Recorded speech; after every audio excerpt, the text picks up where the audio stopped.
Jones, and I'm here to tell you folks, the world has fallen. The fascist globalist overlords, they're implementing the Great Reset. You don't believe me? I've seen the tapes. Watch it, folks. Watch as these pot-bellied Zoomer goblins work with the Illuminati to pit us against each other. I promise I'd be a good boy. Ugh, I'm a good boy. There's only one cure, folks, and that's liberty. And there's no better channel to find freedom than Fabian Liberty. Anarchy is order. Government is civil war. You're offensive. Police lives matter? We're just trying to do school. What? You guys have the same sticker as the others. But this is our space. You're making the space uncomfortable. But you're white. You're fucking a white male! What is one way you combat racism? I don't root for white people on the sidewalk.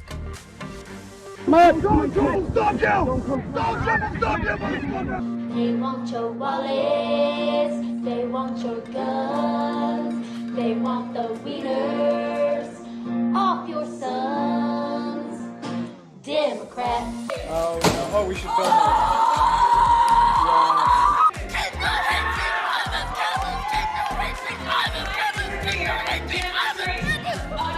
So let's say, for the sake of argument, that all of the water levels around the world rise by let's say 5 feet.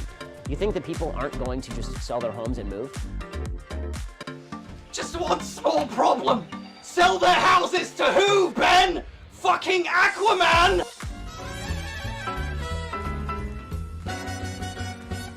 Vaccine!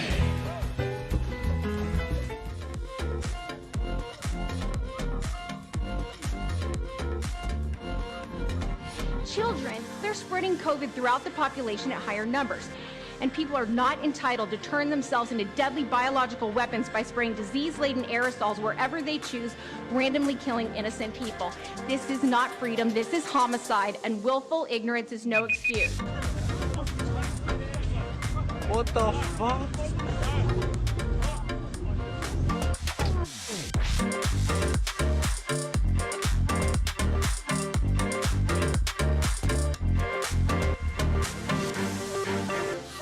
Margin of victory yet. It's really impressive.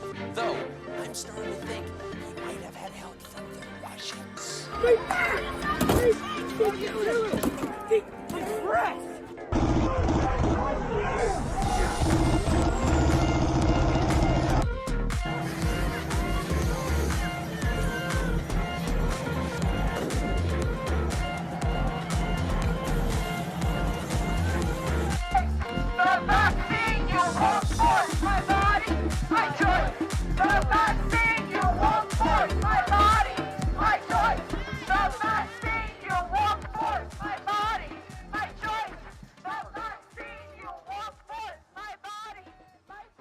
Look at me, I'm a gay bro.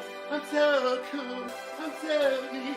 I'll never have children and I'm sterilized. But the media says I'm totally cool. I'm a gay frog, I'm a gay fish. It's so good, and I think my daddy atrazine.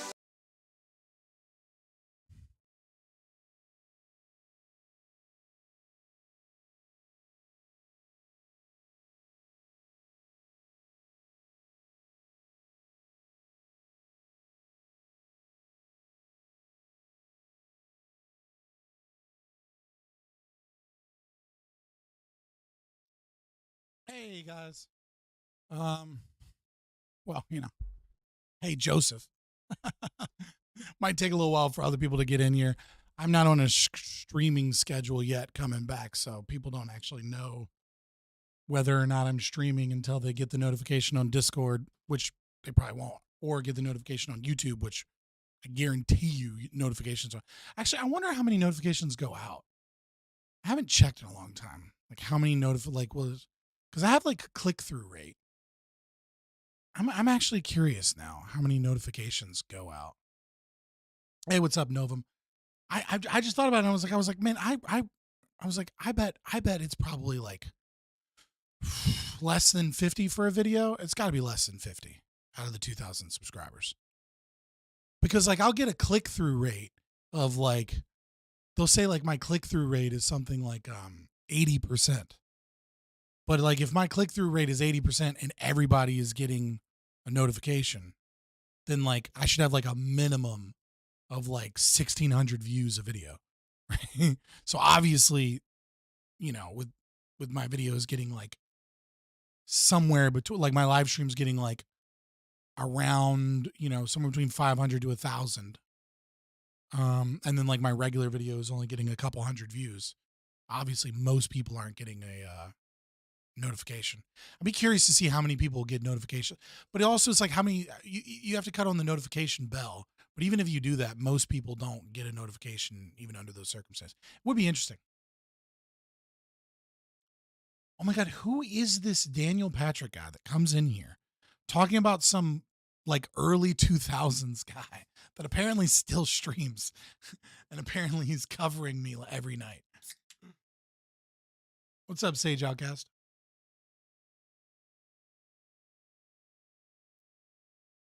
Yeah, that is true. I have heard that live notifications go out more, but I've only done a couple of live streams, so I haven't even checked the click-through rate on the live stream notification thing. Now that I think about it. We should hook up for a show. I mean, it's an AMA. So like anybody that wants to come on, I mean, like I have stuff to watch. I want to go. So like, I want to go over this Kinsella thing Casimir put forward, because I talked with Stefan Kinsella about this briefly when I interviewed him about like the concept of Locke's homesteading and like the concept of mixing your labor with property and like the that being the tie as opposed to Hoppe's first user principle. And like he was the one that made me realize like, oh, that entire thing is like old school theory that like I'm clinging on to for no reason, and it's a bad failure. So like I do kind of want to look at that at some point tonight if we get to it. I mean, like at the end of the day, like whatever happens. I want to laugh at Reason TV's Javier Milei attempted takedown, and just maybe like talk open borders, talk about libertarianism, and I want to answer you guys' questions, right? I want to do like a genuine AMA, and so in terms of like answering you guys' questions, like if you want to link to Discord and you want to hop in Discord, or you want to do, or I can set up StreamYards, whatever. If some of you guys want to come on and chit chat, actually let me do the StreamYards now. Let me cut off my let me just that way I'm like kind of already there. That way I'm kind of already there if need be. Oh, hold on, I gotta actually just realize before I even do that. Oh, hush computer. Before I do that, I have to change my video capture device to Lodge Capture.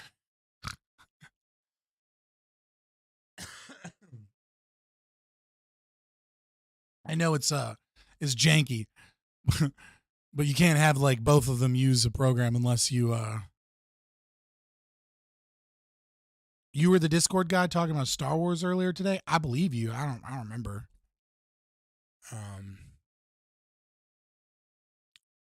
There we go. We'll go ahead and do this. And just so it's not too weird, bring that on out. There we go. We'll just do that. We'll have the Shire background for now. Why does everyone use StreamYards now? So everyone uses StreamYards because it's really fucking easy. That's why people use StreamYards, right? It's kind of the same reason why people were stuck on Zoom and stuck on Microsoft like Teams or whatever, is because of convenience, right? There's nothing better to sell as a company than convenience to your consumer when it comes to like tech stuff. And so StreamYards is really, really easy in the sense that you can basically just plug and play StreamYards. Very quickly, you can put it's kind of like iPhone versus Android, right? Obviously, Android is just the king now, but like there's still brand loyalty from stupid people. But like in the beginning, right? iPhone kind of like was the first people there, so that's a little bit different. But for a long, long time, iPhone was better if you didn't know how to use a phone, right? Like if you kind of didn't know what you were doing, it was really easy to use. People understood it very quickly. What the fuck? What do you mean, please watch your language? What language? It literally said, why does everyone use StreamYards now? And it told you to watch foul language. Okay, StreamYards, you're just getting cut off tonight. I'm gonna have to watch chat. I don't know what the fuck is going on with, I'm not StreamYards, Streamlabs. I'm just like, oh my God, Streamlabs. That is wild. That is wild that it told you that. But yeah, it's kind of like, you know, like when iPhone first came out, like it was just, sorry,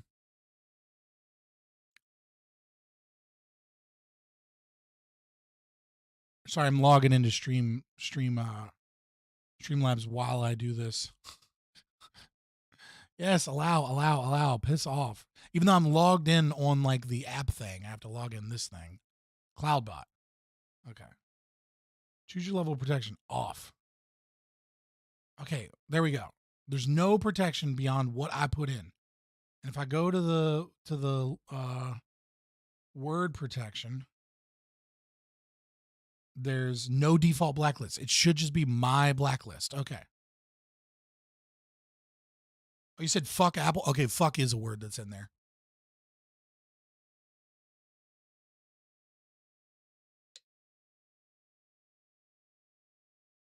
The constellation of mandatory beliefs on the left, right. I mean, hey, Soyato, I mean, you know, if you want to talk about that, let me know. Let me know. I'll just give everybody, like, you know, anybody that says like in chat, like, hey, I want to call in, you know, I'll throw the link up. I mean, because at this point, I'm pretty sure I can just like remove. But yeah, the reason people use StreamYard is just because it's easy. It's really all it boils down to. I feel like there was a question before that I missed. Oh, Daniel trying to let me know that libertarians are the new comedians. You got kids stuff going on? Yeah. No, it's no big deal, dude. I'm just chilling. Also, you know, I'm not asking any of you to buy it, but I set up members. So if you want like a cool badge and you want some emotes, I'll port over all the emotes from Twitch. Right now, I can only have 4 emotes. But if you guys want it, it's there. And I have like a section for the guys that pay membership on like what videos you might want me to see. I don't really pay attention to, maybe if there's more members or something, I'll pay attention to that. It'll be another place for me to look, etc. But I'm not making any promises about the membership, right? If you want to support, I have no desire to pressure you into spending $3.99 to get a fucking digital badge. Because that's basically all I'm offering you right now. I'm not offering you any content early. I'm offering you some emotes and a digital badge. Like, if you want to spend $3.99 on that, be my guest. I appreciate it. But I just launched it because apparently YouTube has members, so I guess it's kind of like Twitch subscribers. I didn't even look at what percentage YouTube takes, to be honest with you. But if you want to do it, go ahead and do it. I might do it. You know, I might do in the future do more with it. And then maybe it will be more value, but as of right now, purely voluntary. If you feel like doing it, hey, there you go. Welcome to the show. I appreciate you. But I just figured, hey, I'll let you know. You know, and then you should have like a community message or whatever on the page that like only members can see and react to about like what type of content you want to see. Because I mean, like, I guess if you pay more, if you're gonna pay, the very least I can do is you know, try and pencil in the types of content you guys want to see, because I don't really know what I'm doing yet. I'm just kind of coming back to the streaming thing. I've been mostly, you know what I've been doing? I've been fucking like fixing my diet and working out. And I'm sore as a bitch. Did legs with Mark, and I did legs Friday, and then we did a bunch of yard work. And then I had a bunch of shopping to do and shit to do today, and my legs are dead. My Discord will now open. Oh, do you need a link, dude? I'll just, dude, like, it's fine. Look, I don't care.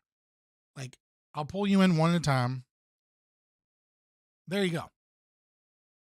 Like, there you go. There's your StreamYards link. If you want to come in and chit chat and you have some questions, I'm all here for at least for a portion of the night to answer any libertarian questions. Because I feel like there's a lot of people that have like these like really in-depth questions, and they're like, they want a whole video on a topic, and I'm like, I don't know, is a video good enough? Like the question's good, but I don't know if it's like deserving or demanding of a video or anything like that.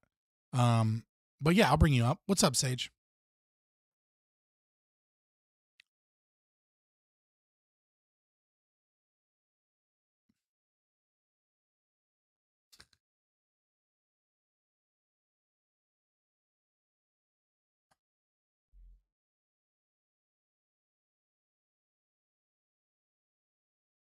Nah, I never do that. I will say that I very rarely. You can't hear him. God damn it! Hold on, let me see. Hold on. Can you talk for me? Yeah, hold on. Hush. All right. What is going on? 111. So all my 1 tracks are open. Let me look at my sonar. Speak for me real quick.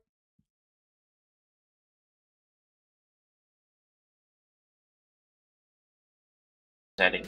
Oh no, I got it. I'm just stupid. I'm stupid. I had to figure out why I was stupid, but I'm stupid. There you go, boys. Okay. Can you hear me now? I thought I was talking to all you guys with chill lo-fi music in the background, but you guys weren't hearing the lo-fi music either. It was just quiet and dead. Yeah, no. Yeah, like I said, you should be good. Like, look, I have no problem chit-chatting with anybody, answering any questions tonight. If you want to schedule a debate on something, I'm usually open. I mean, if you're a nobody, I'm not trying to be like ruthless or anything, but like if you're a nobody, I don't usually like contact moderators for those types of debates. Like I'll just we don't need a moderator. Yeah, but if you're somebody that like, you know, has a following and something, and I can usually get a moderator, I can get a moderator to agree to like spend their time doing it, then I will. Yeah, let me. But in terms of things you don't agree on, please don't ever do that. Yeah, I don't like that shit. Hang on, let me run down what I do. So I'm on YouTube. I have like 22,000 subscribers, and then YouTube started giving me strikes, so I pulled a bunch of my videos down. But I have interviewed people that have been on like Tucker Carlson, Glenn Beck. I've interviewed Rebecca Koffler. She wrote Putin's playbook. I've interviewed She Van Fleet. And I did a 3-part podcast that she turned into a book. So I'm a consultant for the Epoch Times. You're bigger than things me. like All that. right. So you're bigger than me, but you got in trouble on YouTube, so you've been around for a while. I didn't know you were. Sorry. Yeah. But that's just what I would say to anybody. But I mean, I'm sure you can find a moderator for something. But I mean, is there something even if it's just chatting about stuff too? Even if it's just chatting about stuff. I'm more independent, and I think you're you know what I mean. I'm a pretty independent guy, so there is some topics usually that people disagree with me automatically. Anarchist. Yeah, pretty much. So I'm more of an independent. So I get a ton of people that like in regards to like immigration and things like that I usually go back and forth with. Or you can just come on my show. I do a ton of research and stuff like that too. You're welcome to swing in my show also. I'm live, right? So like we could do all this in DMs, right? My you know what I mean? Like we could link up in DMs. Like you can DM me. If you're in the Discord, then you can Discord message me. My DMs on Twitter are also open, so you can DM me there. You can also email me. I never check my email though, so it's like not the greatest place to contact me. But it is there on all my stuff. So if there's a specific question you want me to answer or a specific topic, I just wanted to kind of reach out, and I just wanted to reach out and kind of say, hey, if you want to come on one of my shows sometime, and just kind of go back and forth, and I can do a bunch of research on a topic, and we can talk about it. Usually things like that. So I just wanted to jump on and introduce myself. I will say this though, real quick question. Well, just real quick, just like make it very clear. Like I do not debate people on things that they don't believe as a matter of principle, because I never ever want to be like a year or two from now accused of like debating a patsy on a topic or something. And there's probably stuff that I do that. Yeah, and there's probably stuff, like I said, there's been times where, in a debate you have to, pick sides and go again, but there's times I'm pretty sure there'll be different things. And I called it debate, but it's kind of just going back and forth on different things. That it's not, it can be formal, informal type thing. But some of the beliefs, I think that it's a good contrast that if you can't, like that's why I wanted you to come on my show. It's a good contrast. Because I enjoy hearing kind of both sides and putting it out there for people. So I that have a people unique can perspective do as discourse. a right-wing anarchist. I get it, but I appreciate it. I'm gonna hop off and talk to chat and bring in everybody else. But yeah, give me a DM, brother. Yeah, no problem. Bye. I didn't know what that was. I thought he wanted to talk about something, but and then I was like, well, if you're a nobody, I'll probably just bring you on. And he's like, well, I got like 10 times the subscribers as you, bitch boy. I mean, he didn't say it like that, but like I was like, oh, okay, I'm the guy over here being weird. Oh shit. But yeah, Josh, same link. It's open if you want to hop in, Josh. You know, I'll be happy to talk to anybody or answer any questions. You know, I think the topic that you're mentioning in chat right now, I don't know that we'll necessarily disagree on that. I think you may be taking one statement that I made a little bit too, maybe like you're putting it in a value ordered structure that I actually am not putting it in. So when I say Western culture is superior, I don't mean to all other cultures per se. Though I do believe some of its roots are superior to all other cultures. But I mean, yeah, but we could have a chit chat.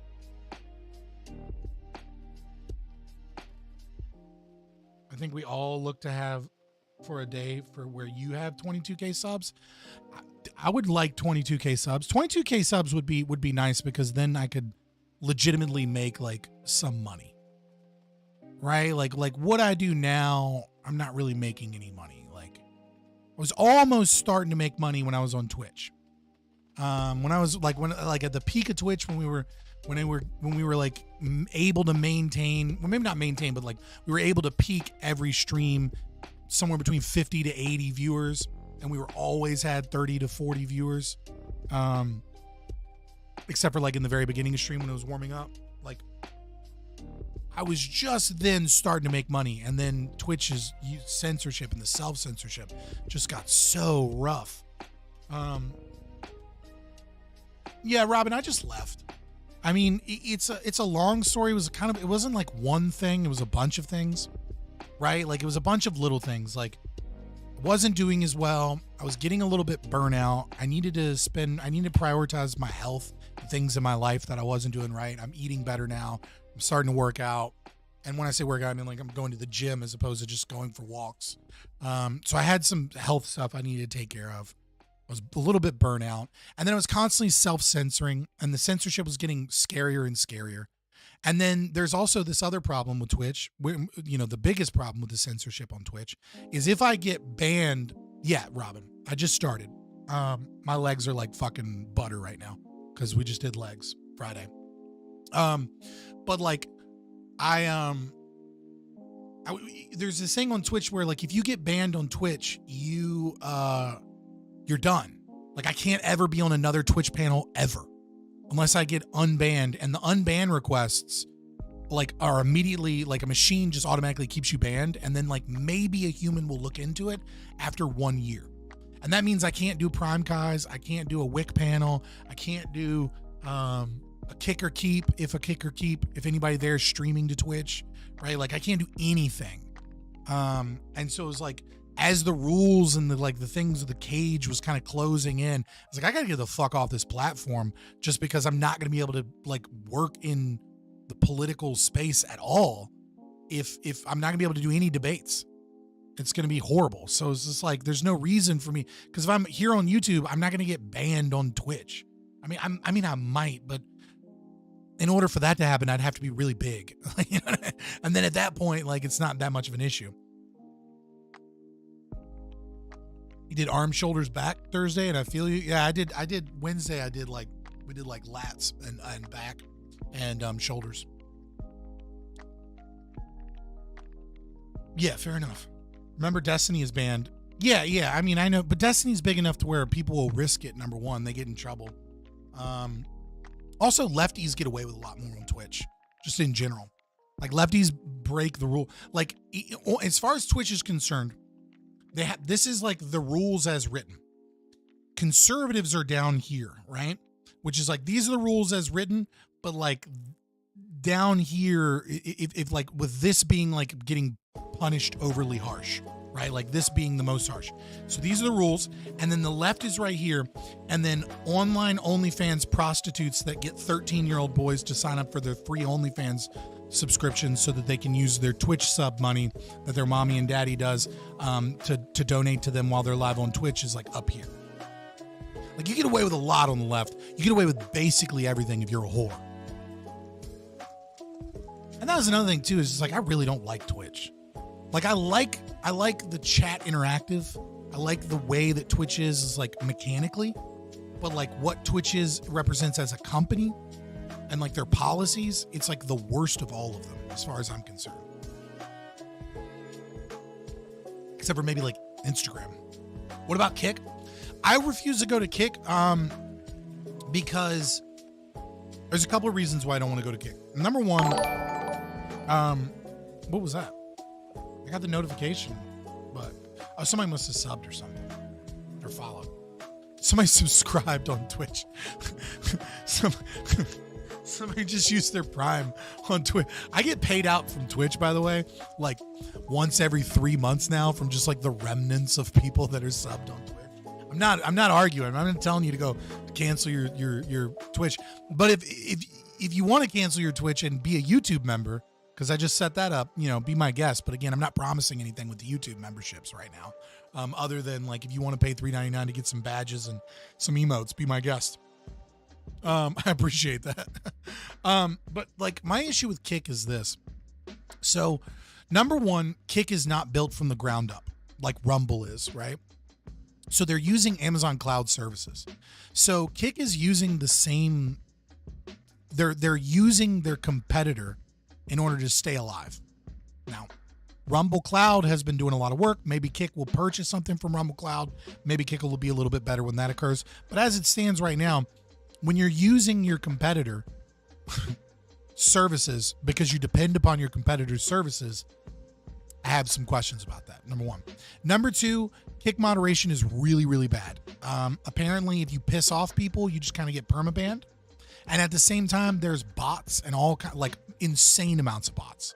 Like anyone that goes on Kick immediately knows that the numbers on everybody's channel are fake. And that means that they're lying to advertisers. And so advertiser revenue on Kick is going to be based off of your viewership. And the thing about that is it's a problem on every platform, but it's going to be even worse on Kick, which is that in order for bots to appear real, they will follow other popular people, right?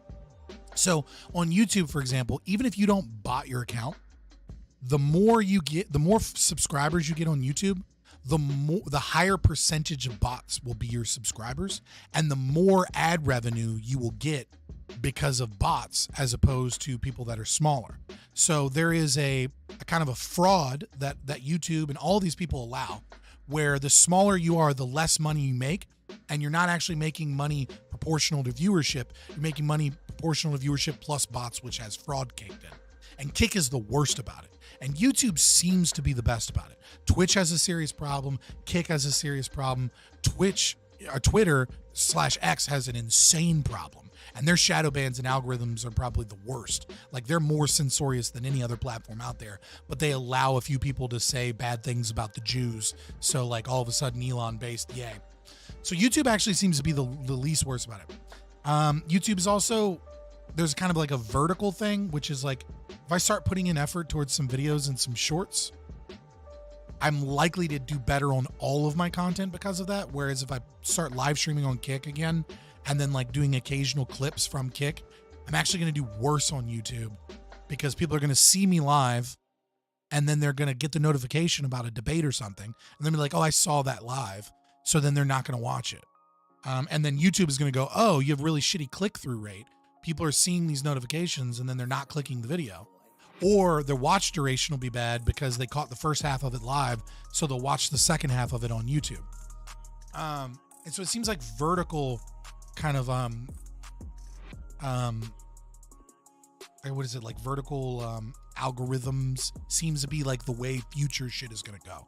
Like, if you want to do well, you probably want to live stream on YouTube and have YouTube shorts and have YouTube videos, and then they kind of all feed each other and recommend those channels based upon people's recommendations from those other things. And then last but not least, my other problem with Kick is like the gambling. I'm worried that Kick's gambling will be an issue for like the European Commission and things like that, and that I'll build that people are going to build a following there, and then the entire site is going to get shut down for legal reasons, or you're not going to get paid randomly. So like, I just think that there's too much risk with gambling and current legal stuff, because like we're already seeing like loot crate laws being made in certain European countries, right? So like, if loot crate laws are a thing, can you like how long are they going to let, you know, gambling on a like shown to children continue? I don't think it's really going to do that well. So what was that dude that somebody said that they wanted to come in and debate? Josh, I think. Like, you can come in and come in, brother. Ask me a couple questions. Good on you for working out. Bring back fat shaming and obesity through social pressures. So I don't know how I feel about fat shaming. In my heart, right? In my heart, I agree with you. Like, in my soul, I'm like, yes, shame those fat fatties. But there's a whole bunch of issues here. So first of all, whether or not fat shaming works, I think is culturally dependent upon the existence within the culture itself, right? Which is that I don't think fat shaming is bad so much. I don't think fat shaming is good so much. He's in the waiting room? What? No, he's not. Oh, is he in Discord?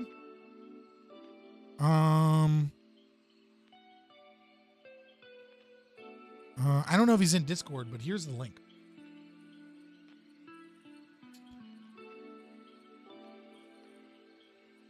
Oh yeah, no, don't do Discord, because then I gotta cut off my camera access, close down the internet, reopen it, switch it on OBS. Like, it just becomes a pain in the ass. I keep switching programs around. But in terms of fat shaming, so let's talk about fat shaming for a minute. Research, so on its surface level, research shows that fat shaming doesn't work. Why? So fat shaming doesn't work because when you're shamed by a stranger, it just makes you feel bad. And more often than not, when you are fat, and it's not a medical issue, right, for a very small minority of people, what you have is some form of an eating disorder. You're usually using it as a coping mechanism for depression, anxiety, other comorbidities, things like that. And so when you get shamed, it tends to have the opposite effect. It tends to drive you further into that thing. What does work, however, is social pressure from those close to you, right? So when strangers fat shame, doesn't really seem to do anything. But when it's like a loved one that's like, hey man, especially if they come from a place of love, it seems to actually be really effective. And that is a form of quote unquote fat shaming that I think we certainly need to bring back. The second thing that I would say about fat shaming is what's less important than bringing back fat shaming is getting rid of a culture that is saying that you're beautiful at any size and that you're healthy, that fat people can be healthy. And like these constant lies that we're telling, these like kind of like narcissistic fucking fat influencers that are all dying from heart attacks, hilariously enough, that are like out there telling people, and they're getting money from like, they're getting sponsored by like Ozempic and fucking pharmaceutical companies and diet companies. They're actually getting paid to sell this lie that you should be happy when you're fat, and then that you can totally be a healthy athlete because this one fat bitch that is a shot put fucking thrower for the Olympics is an Olympic gold medalist, and isn't that healthy? And it's like, first of all, that bitch is like got like insane muscle under that fat, number one, and number two, it's shot put. It's about body weight.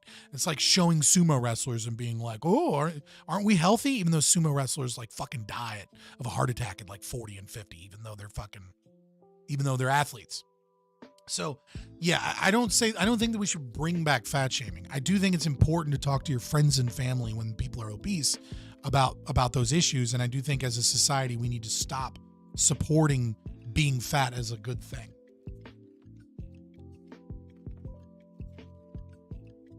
Hey, no, mad gentlemen, I should have fixed it. Oh, here we are. What's up, Josh? Howdy. Can you hear me? Yeah, I can hear you actually pretty clear, Groovy. which is surprising with the headset you're using. Yeah, I was just, when you say a battle headset mic, Warden you think and, terrible. You think terrible. Right. Yeah.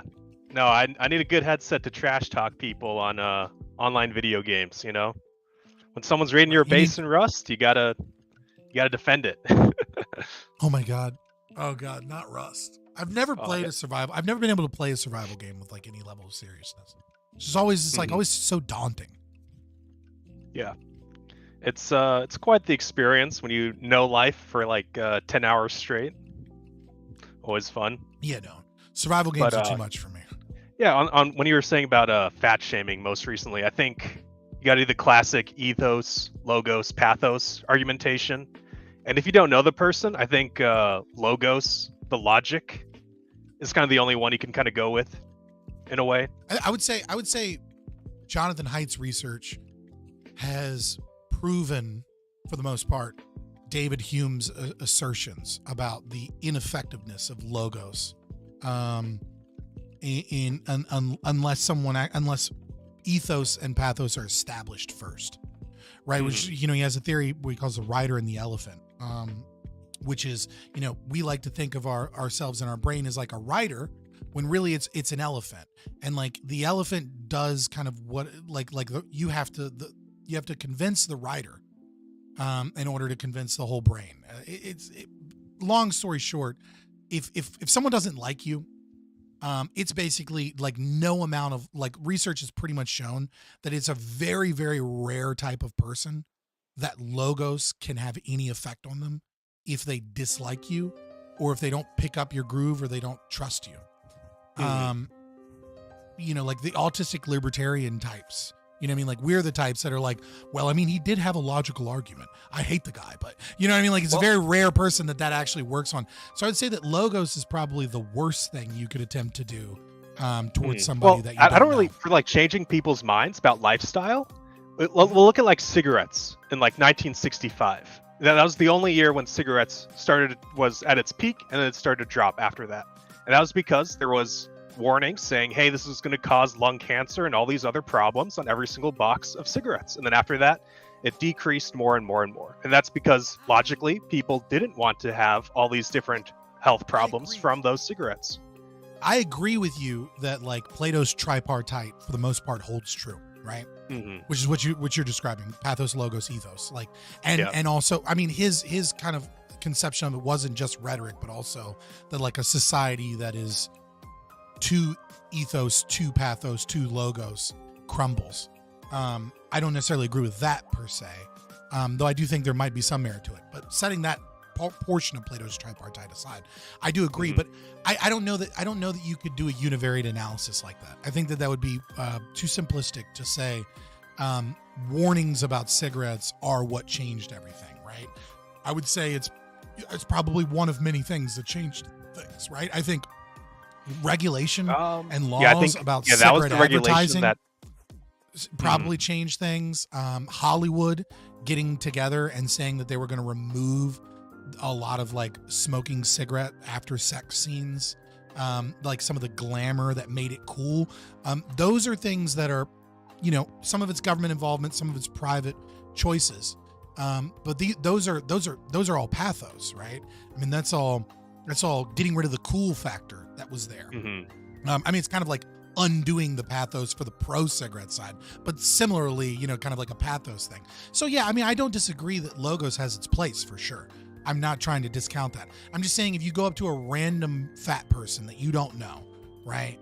And you attempt to like give them a fucking pamphlet or a chart about fucking the problems of obesity, is like 99.9% chance it's not going to do a goddamn thing. The only thing you're going to do is piss them off and like just spread negativity around, which is like, I don't know that that's even good for anybody, right? Because if you haven't actually achieved your goal of getting through to them, because it's nigh impossible, then all you've really done is wasted your own time and pissed them off and wasted their time. You should focus on your friends and family, and you should do everything you can to call out bullshit, bad faith actors that lie about like in the opposite. I think that's probably the best that we can do, and then, you know, and then hope that we change our diet, you know, and that we change our society. because there's a lot of problems. Also, there's people that will like look at the health magazines, and those are just garbage most of the time. They're like, oh, eat whatever, and it's like some weird spice, and then the next month they say, oh, eat this weird spice. And yeah, it's interesting. That health advice is just so garbage, and you see so many people be like, "Oh, this is the magic thing to make me stop." When in reality, it's calories in and calories out. No one really wants to hear that. It's not calories in, calories out. I mean, that is it. But that's obviously not everything, right? It's changes in lifestyle. I hate. Well, it's calories in, calories out, right? But like, it could be. There are a multitude of factors that affect that, right? So, how much long intestine do you have, right? So, calories in, calories out is not actually. It's about how much calories. So how are you going to solve having a too long intestine or too short intestine? You're going to have surgery? No, you're going to change your diet. No, you're going to reduce your caloric intake, right? But one person can take 1,900 calories. Person A and person B can both take 1,900 calories, right? And person A might process 1,700 calories and have 200 calories as waste that never gets used. And person B, because they have longer intestine, might take 18 or 1850 calories. So even though they have the exact same caloric intake, one person is going to utilize and store an additional 100, 150 calories. And that's just like one example, right? I think that there is inflammation that is and autoimmune issues that are caused by so many of our dietary things, especially with the modern American ultra processed diet. And while that is, people go, oh, well, see, that's poison or something, that can still be a calories in, calories out argument there. But the thing is that if you're inflamed and you're tired and you have gut biome issues and you're and like you have all these other reasons why you're unhealthy because of what you're eating, right? Mm-hmm. Then your ability to up your metabolism by getting a good workout in, by being productive, is going to change how many calories you burn, which is going to change the calories out equation. So it's like, yes, it is calories in, calories out. I agree that is technically true. I think the major but there's a advice lot that more doctors factors give, that people forget about that. I think it's like sleep. That's a big one. Yeah. Well, diet's number one. Yeah, diet, and then exercise. Yes, diet's number one. Generally, sleep is kind of the easiest to kind of fix if you want to fix it. Diet, it's a bit harder to fix, and then exercise, that's a bit. I think the easiest kind of to fix is like if you want to go on walks. The most difficult for most people. Light exercise, I would say. Yeah. If you're going from a pure sedentary lifestyle to light exercise to just get your heart rate up for a little bit, I think that is fairly easy for a lot of people. But there's so many people with so many different conditions where, like building muscle, like really being healthy there, good, better, best situation. It's kind of like it's kind of like playing bass versus playing guitar, right? Like it's real easy to pick up the bass. It's really hard to be a master of the bass. Whereas like the guitar it takes a little more work to do the guitar. But like there's a lot of people that can get by playing guitar pretty well, like, Mm-hmm. All you gotta do is there's strum not a lot of Jaco chords. Pastori's. Yeah, there's not a lot of Jaco Pastori's in the world. Yeah. Yeah. I don't know. But yeah, what did you want to talk about? No, you said you had an issue with what I said about art or something, maybe? Or maybe just questions from a libertarian perspective. What you got? Let's see. Making sure there's nobody in the waiting room. Alrighty, you said that originally on the Discord, we were chatting about, I don't think you were really involved in it too much, but the general talk was about how Latinos and Latino culture hasn't really created a lot of the fantasy and sci-fi epics that we kind of experience in the West, whether it be from Hollywood or would it be from classic novels. And during that, you said... To be fair, one of the greatest books of all time is Don Quixote. It's not fantasy, but it is an insane. I believe that is. I guess kind of technically Spain. Fantasy. That was from Spain as well, though. Well, you said Latino, and now we're saying South America. I was using them interchangeably here, and I apologize. Right. Okay. Yeah. Well, I guess they're depending on your definitions. But what about Disney's Encanto, bro? Let's see. And then you said, where was it? Aesthetics are objective. Art is objective, and some cultures are superior to produce better art as a result. Cope and seethe with your vibes and non-arguments. Very nice. Those are Toyolo, right? It wasn't you. But I would have to say that I think the problem when it comes to producing really great, culturally relevant cinematic masterpieces and just art and these like manga and books in general, there's a lot of stuff that goes into it, and there's a lot of reasons why there's like successes and then there's failures. And I would have to say that it isn't obviously just about the culture creating superior products. Yeah, this is. I'm not trying to be insulting. Maybe I am. Maybe I am trying to be insulting. I don't know, but I'm going to say it. I want you to know. Please don't take it personal. I mean this more as a meta thing, more than like a prescription of you in general. But yeah, go for it. One of the hallmarks of being a midwit, right, is the concept that someone makes a general statement and then they respond with like hashtag not all, right? Or like there are other reasons, there are other things, right? And again, this is only like one instance that you're doing it right now, so it doesn't necessarily mean anything. But it is something that I look out for, because obviously when I say that, I don't mean there is only one explanation for all of these things, or that there is only one factor. Like one factor I could discuss in terms of manga or anime, right, versus American television, is the structure of which anime is produced. In American television, we don't have light novels. They're not. There's no light novels that are popular. It's more of a children's. Right, and there comic books are basically only for like weirdos. No offense to Eric July and all of them, right? I'm just saying that it's not like a popular medium that everybody's into. And so American television is based upon Hollywood getting a pitch from somebody for like 1 or 2 seasons of a show.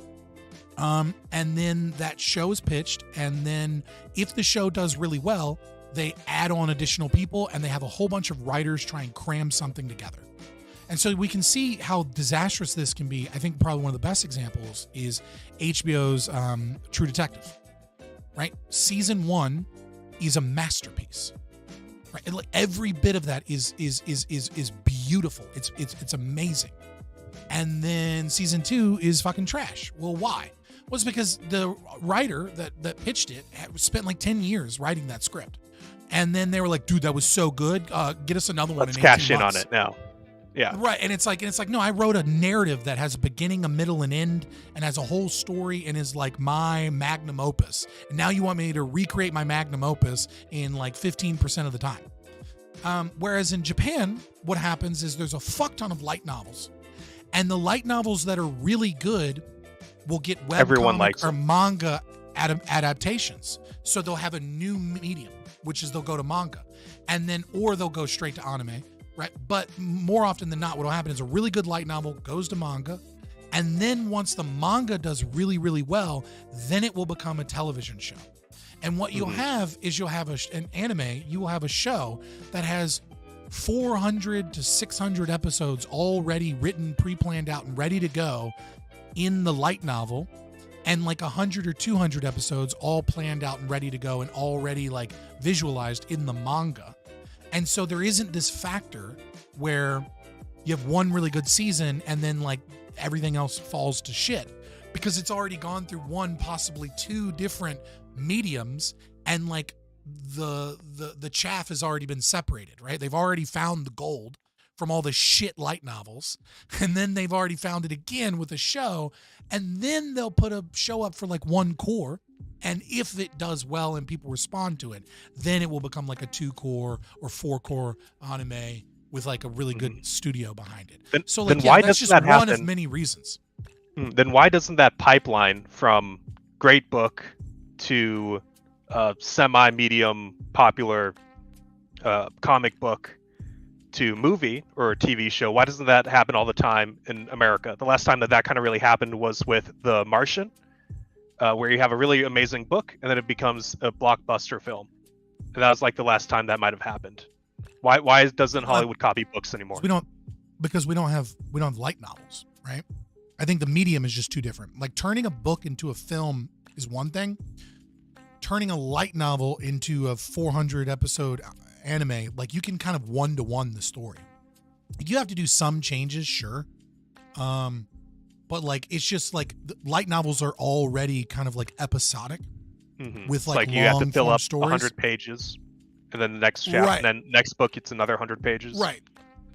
Whereas like a book is a narrative in and of itself that you can do movie adaptations, but I think most people that have I think if you just read them both, right? If you just go out and read some light novels and then watch the anime associated with them, and then you do the same thing. Like a great one, for example, would be Ascendance of a Bookworm. This is a isekai or whatever. It's like an isekai, but slice of life. Yeah. It's a different type of isekai that is like slice of life isekai. But anyways, Ascendance of a Bookworm is a great example, right? Like it's a great light novel. It's an amazing anime, very relaxed. And it's got 3 seasons out. It's doing great, right? If you read both of those, you will know that like they just translate very well. Like the stories just work together. But if you're in America and you watch any movie that's a adaptation of a book, there's not very most of them suck. Do they deviate. Yeah. Right. Like I mean, like the last one that I can think of that's good was like I can't think of any that are really like where the film is just as good as the book. Maybe I would say To Kill a Mockingbird. Because like that story is not overly complicated and it can be told. Was that in the 1960s or was that 70s? I'm trying to think of like I would say that Lord of the Rings was pretty fucking good. If you watch the director's cut, right? Like Peter Jackson did a really good job of those. Hobbit is complete and utter trash. Complete trash. He should never have done it. He should have just stuck with the trilogy that he had. But yeah, for the most part, yeah, there's not a lot of, like most film adaptations of book. The mediums just don't match, right? Like a 3-hour film or 2-hour film really is what modern audiences, because modern audiences need a shorter and shorter movie. I don't know if you've noticed that, but like the average run, even on duration, TV shows, people are looking at their phone, looking at TikTok while the TV show's going. Yeah, the average time for like you could not come out with Excalibur, which is like, like nearly a 3-hour film today without people being like, yo, what the fuck? You got away with it Peter Jackson got away with it with Lord of the Rings for 2 reasons. One, he had a director's cut and a theatrical cut. So the theatrical cut was shorter. And number 2, he got away with it because the target audience was hardcore fucking Tolkien nerds. So like they would sit in through it Endgame, it was the longest Marvel movie, but at that point, so many people are invested into the there's a massive amount of investment. Yeah. We're fine with that. But yeah, so I don't know. I just don't think the mediums transfer well. I would have to say that there is a problem with America looking at this, trying to get a global market on every single TV show and movie that they kind of put out. In which case, you have Lord of the Rings, which is like highly specific to the culture that Tolkien was invested in, and you have all these different books, like Dune. Also, Dune was also a huge book that was based off of. I can't make myself watch. I watched the original Dune, right? I watched the Children of Dune series on Sci-Fi. I read the books. I have no desire to watch another fucking Dune movie with like Zendaya and like fucking. I mean, the only thing I know about Dune right now, the new Dune movie, is that this is gonna be such a weird tangent, but like apparently this is an ADD night, so we're going for it.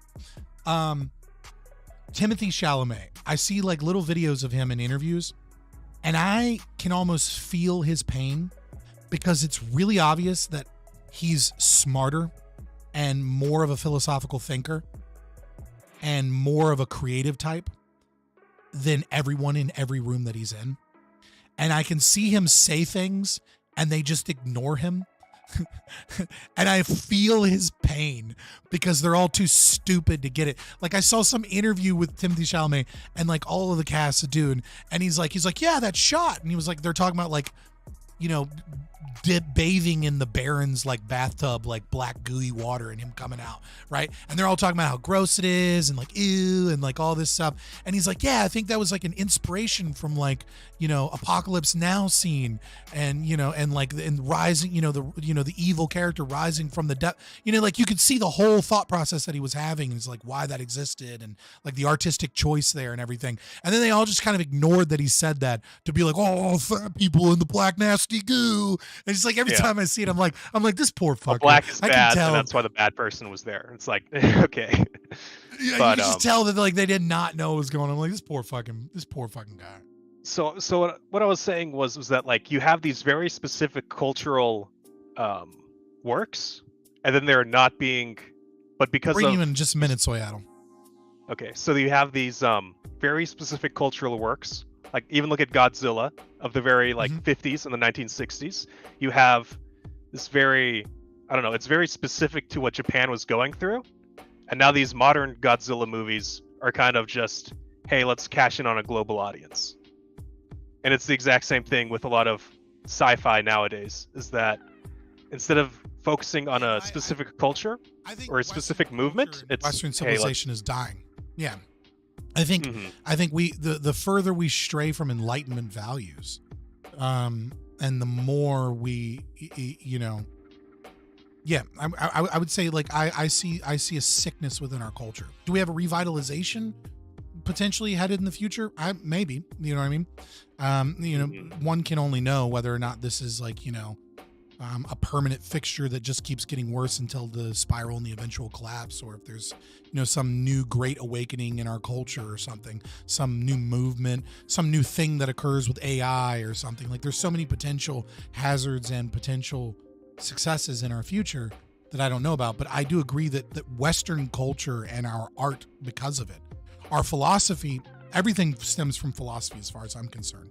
And our philosophy has become poisoned and rotted by stupidity in many ways, lack of knowing any philosophy. And the predominant philosophy, even on the right today, is one of basic utilitarianism attached to some poor semblance of values that we think work. Like the great philosophy of how do I put this? When America, before the American Revolutionary War, right? There was a book that came out that is still to this day, per capita, the second most read book in all of American history. And that is Thomas Paine's Common Sense, right? So number one is the Bible. Number two is Thomas Paine's Common Sense. And when I think of the opening line of Thomas Paine's Common Sense, right? Perhaps the sentiments contained in the pages therein are not yet sufficiently fashionable to procure them general favor. A long habit of thinking a right wrong, it gives it first a formidable outcry in the defense of custom, but tumult soon subsides. Time makes more converts than reason. The philosophy that is inherent in that concept, the concept of knowing that it's righteousness and rights and liberties are extant, they exist without our knowledge, and that reason is important, and reason is the master, like we're the master of our destiny, but also recognizing that like time must be required, and that this is an ever vigilant fight against the stupidity of the masses and evil. That's a concept that most Americans read and knew. And like, if I were to give most Americans today a month to understand what that opening passage means, most of them would fail it. They would have no fucking clue within a month of work. So I do think that we are working off the presupposition that everything stems from philosophy. I think that we are seeing a culture dying because of that lack of philosophy that we have. But I don't know. There might, like I said, AI's around the corner. Who knows what's fucking in our future? I know Soyaddle's waiting, and I don't want to keep him waiting too far. But is there like a final question you want? I'll try and make it quick. No, nothing right now. So hit me up in Discord. You know I'm there sometimes, or always on Twitter. I appreciate you, brother. Excellent talking Welcome. with you. Thank you. Have a good one. You too. What's up, bro? I haven't seen you in forever. Yeah. I'm coming back to the game, so now I'm like seeing people again. Slowly but surely coming back. Awesome. I had a game going. Let me turn the music down. Oh yeah, let me turn you up if I can. Oh, how am I? Okay, let's see. Can I change it on? My capture volume is pretty darn loud. It's okay. I got you on this Okay. end. It's fine. That's right. This is the platform where you can turn yourself up and no one can do a thing about it. Look, I use StreamYards because a bunch of other people use StreamYards, and because it's a No, simple way to give people a link. You know what it it's is, great. honestly? It's for boomers. Because like when I try and interview like somebody like Walter Block, trying to explain Discord or something like that is like, it's impossible. And then they want to use like Microsoft Teams or something, and it's like they want to use way worse programs. And it's like, okay, at least with this, I can just give you a link and it's plug and play and you get it and you're here and it's workable. I'm about to interview someone who will only use Teams, and Teams I've had has that a happen before, surprising- Yeah, they have a surprising number of professional features, so I'm gonna definitely dive all into that and see what it does. But yeah, it's great. Well, it's just so many corporate bros and like people in academia are used to using Teams over and over and over again, and so that's just a program that they're going to be familiar with because of those big corporate or like school contracts. Or maybe their only computer is only allowed to use Teams. I don't know. Maybe, I don't know. Yeah. But hey, brother, what's up? Oh, right. Well. Oh, real quick. This is Soyaddle. There's like 3 leftists in the world that I don't immediately get fucking infuriated and enraged by and like wish death upon them. And Soyaddle's one of them. And the reason I have hope and faith that Soyaddle will come over to the dark side where we sell cake instead of giving it away for free, is because he's real.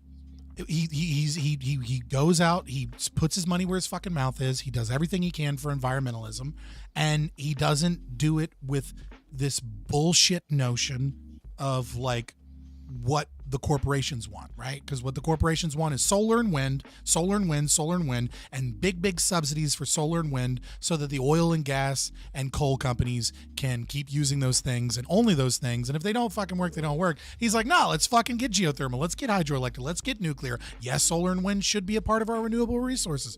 I like him. You should check him out. You should follow him on all platforms. Soyaddle. Soyaddle.tv. That'll take you right to my Twitch. And hey, shout out to Eco Modernist Channel Live every Sunday at 10 a.m. Pacific, 1 p.m. Eastern at the Eco Modernist Channel on YouTube. That is YouTube/@EcoModernist1. So that's where you can find me. And tomorrow I'm actually talking to a fellow from Taiwan who is pro-nuclear in Taiwan. And so we're, of course, going to be talking about that. For as long as Taiwan fucking exists. Yeah.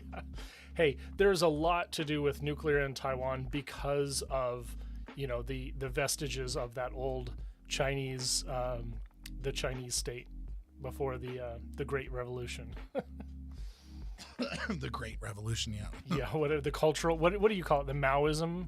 No, it was after Mao. It was something else, wasn't it? I forget what. So you have Great Leap Forward, I think might be what you're thinking about. Great Leap, yeah. Anyways, so I think that's what, because when you got stuck on the term great, I think you're thinking of Great Leap Forward. Yeah. The old Chinese state fled to Taiwan, and then the communists took over everywhere else, and they want to get them. But because of that, because there's this push and pull, if you really want to go down a fucking rabbit hole, yeah. You look up what McCarthy was actually investigating, and not the House committee on un-American activities. Forget that shit. That's all the shit we talk about when we talk about McCarthyism and how they went too far or whatever. But if you look at the shit just McCarthy was actually investigating, and the people in the State Department, you'll find that it's just a fact that the State Department was infiltrated with spies from Moscow that had us intentionally diverting resources and funds away from the nationalists to arm the communists to kill the nationalists in China. without Moscow's spies in the State Department, we very well may have had a like liberal democracy in China and never had communism in China. You're going to have to send me a link because that is one idea that is very resistant to Googling. It goes way against the mainstream. And that's what we should be talking about is what is it about both of our positions that go way against the mainstream and or even like our side and sort of philosophically what it is about left, right, progressive, libertarian, socialist that should be compatible with something and isn't for some reason. And I think nuclear is one of those things that is like flipped 180 degrees on its head. Yeah. Yeah. Nuclear is very interesting to me. It is one of those things that the right supports tacitly, right? Like the right doesn't really support nuclear, right? The right just supports it just enough to have the moral high ground against the left, without actually doing anything to actually support it, right? You don't see Republicans in the House or in the Senate being like, let's deregulate nuclear because most of these regulations are overburdening the ability. Like we shouldn't have to wait 1 year after one inspection to do another inspection to be able to build shit, right? Like you should be able to build a fucking facility and get it inspected by government. Obviously I'm an anarchist, so none of that, but setting that aside, right? Like you should be able to fucking build something and get it inspected without having to wait to continue construction for like a wait list of 6 months, like where you're just bleeding money. Like there's so many things. You never see the right do that, right? All they do is go, oh, well, we're the pro-nuclear people. But at the end of the day, they're just as much in the pocket of big oil as anybody else. And really all they care about is when the Republicans are in power, we need oil subsidies and we need to drill, baby, drill. And when the Democrats are in power, it's the pet projects of oil companies are shitty solar and wind companies.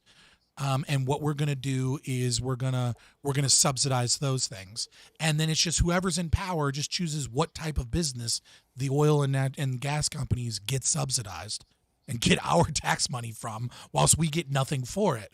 I mean, at least with the Republicans, they're not stopping drilling. Right.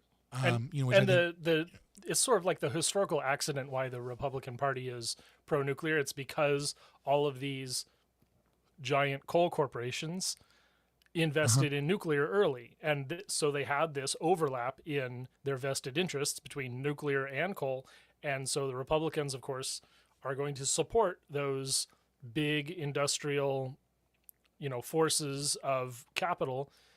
And it's just an accident that they kind of support nuclear. And then you got, idiots like Ralph Nader, who basically took his success against the automotive industry and tried to roll it into further success. Pause. Can we just say real quick? Yeah. For all you guys that don't know who Ralph Nader is, Google him. He's crazy. But when you hear your fucking seatbelt thing do that ding, ding, ding, ding, that is 100% that motherfucker's fault. Like he fought tooth and nail to get cars to ding when you didn't wear your seatbelt so that we could stop people from dying from not wearing their seatbelt. And it's like, cool, dude. But also, can the dinging start like after I get out of the parking lot? Can I have like 10 seconds to put a fucking seatbelt on? Like, can I just for a minute? So fuck Ralph Nader. Continue. If I put my shopping down on the seat next to me, I got to buckle my shopping. Right? You know what I mean? Thanks, Ralph Nader. Like fucking right. Capitalist Superman swooped in Ralph to save Nader, he is the creator of, maybe not the creator, but he is sort of the purveyor of the Green Party, and Green Party attitudes have from the start been nuclear energy is bad. Yeah, some of that attitude makes no comes sense. from East-West Germany and sort of the conflict there about the United States' support of West Germany, reconstruction, reunification of Germany, and then everything that the Soviets were doing was bad, was horrible. Like they really fucked it up. They fucked up Assay, the place where they stored the waste was a Soviet facility. They did not take care of their waste properly. And so all of the bad that you ever hear from nuclear, Chernobyl, Chernobyl is just a failure of communism, right?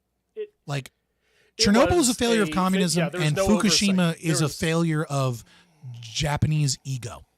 Like honestly, like the two of the three major meltdowns are if it was a private market venture, never would have happened because Chernobyl If they had was any oversight. Well, Chernobyl had a ton of oversight. It's just everyone was they were terrified to say anything because that's what happens under communism. Like, is that it's all about, is it your fault? Can the blame be put on me? If the blame can't be put on me, then I'm not going to stick my head out, because the moment I stick my head out, then all of the problems become me. So everyone just kind of puts their head down, puts their nose down, and then says someone else will take care of this. And it's kind of like there's a term in psychology.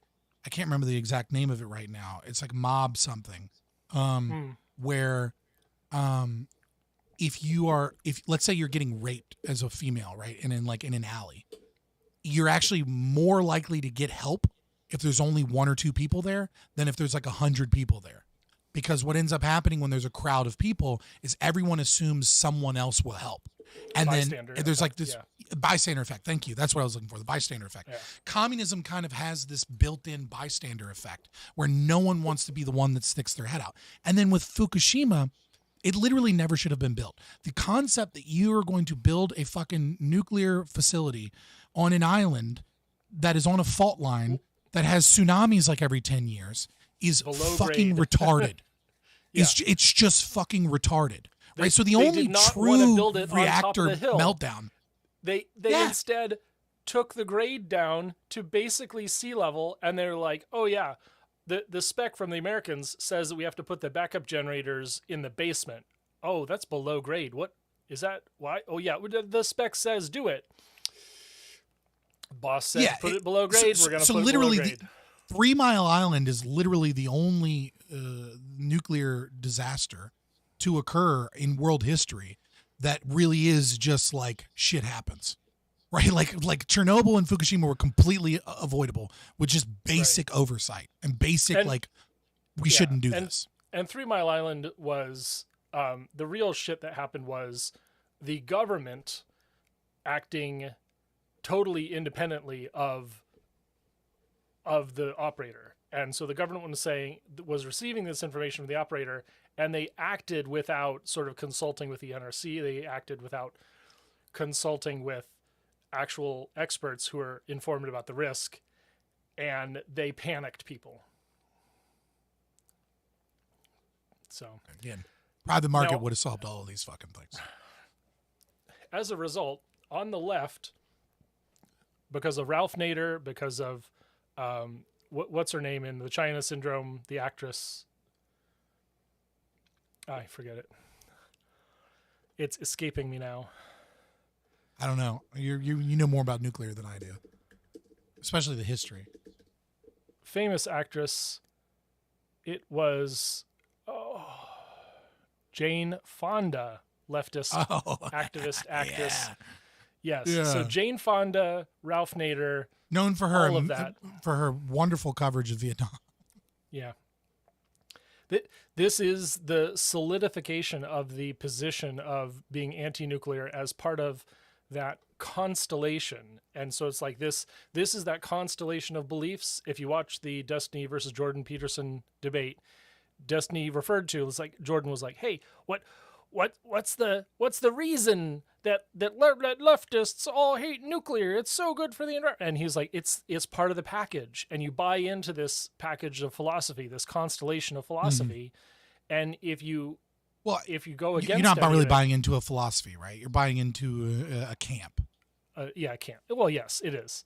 And if you go against it, you can and will get ostracized. Like I was kicked out of the Seattle DSA, and one of their local council members called me a predator for standing up for nuclear energy. So this is the kind of thing that happens in the left: is you take one position out of line, and that's it. You get ostracized. You get pushed out. So. Well, I mean, that's going to be any collectivist ideology, right? So it's not really right or left, right? So like if you're in a fascist group, right, and you have one opinion that the fascists don't like, or for example, let's say you're hanging out with groypers and you have the wrong opinion about like whether or not something is homosexual, right? or like let's say you're down with everything the Nick Fuentes crowd is down with, but you think it's totally cool that like white guys marry black women, right? Like it's the same thing. It's collectivism, right? It's I mean, and we can say that collectivism is inherently leftist. I mean, I'm fine with that, but because I mean I do think Groypers and stuff are leftists, at least economically and in a lot of their positions.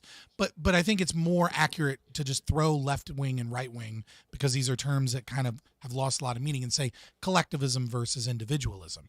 You know, when you're in a group of people that are broadly individualistic, then you can have individual differences and people are still okay with you in their political camp, because they recognize that that's an individual difference that you have, but for the most part, we're together on these things.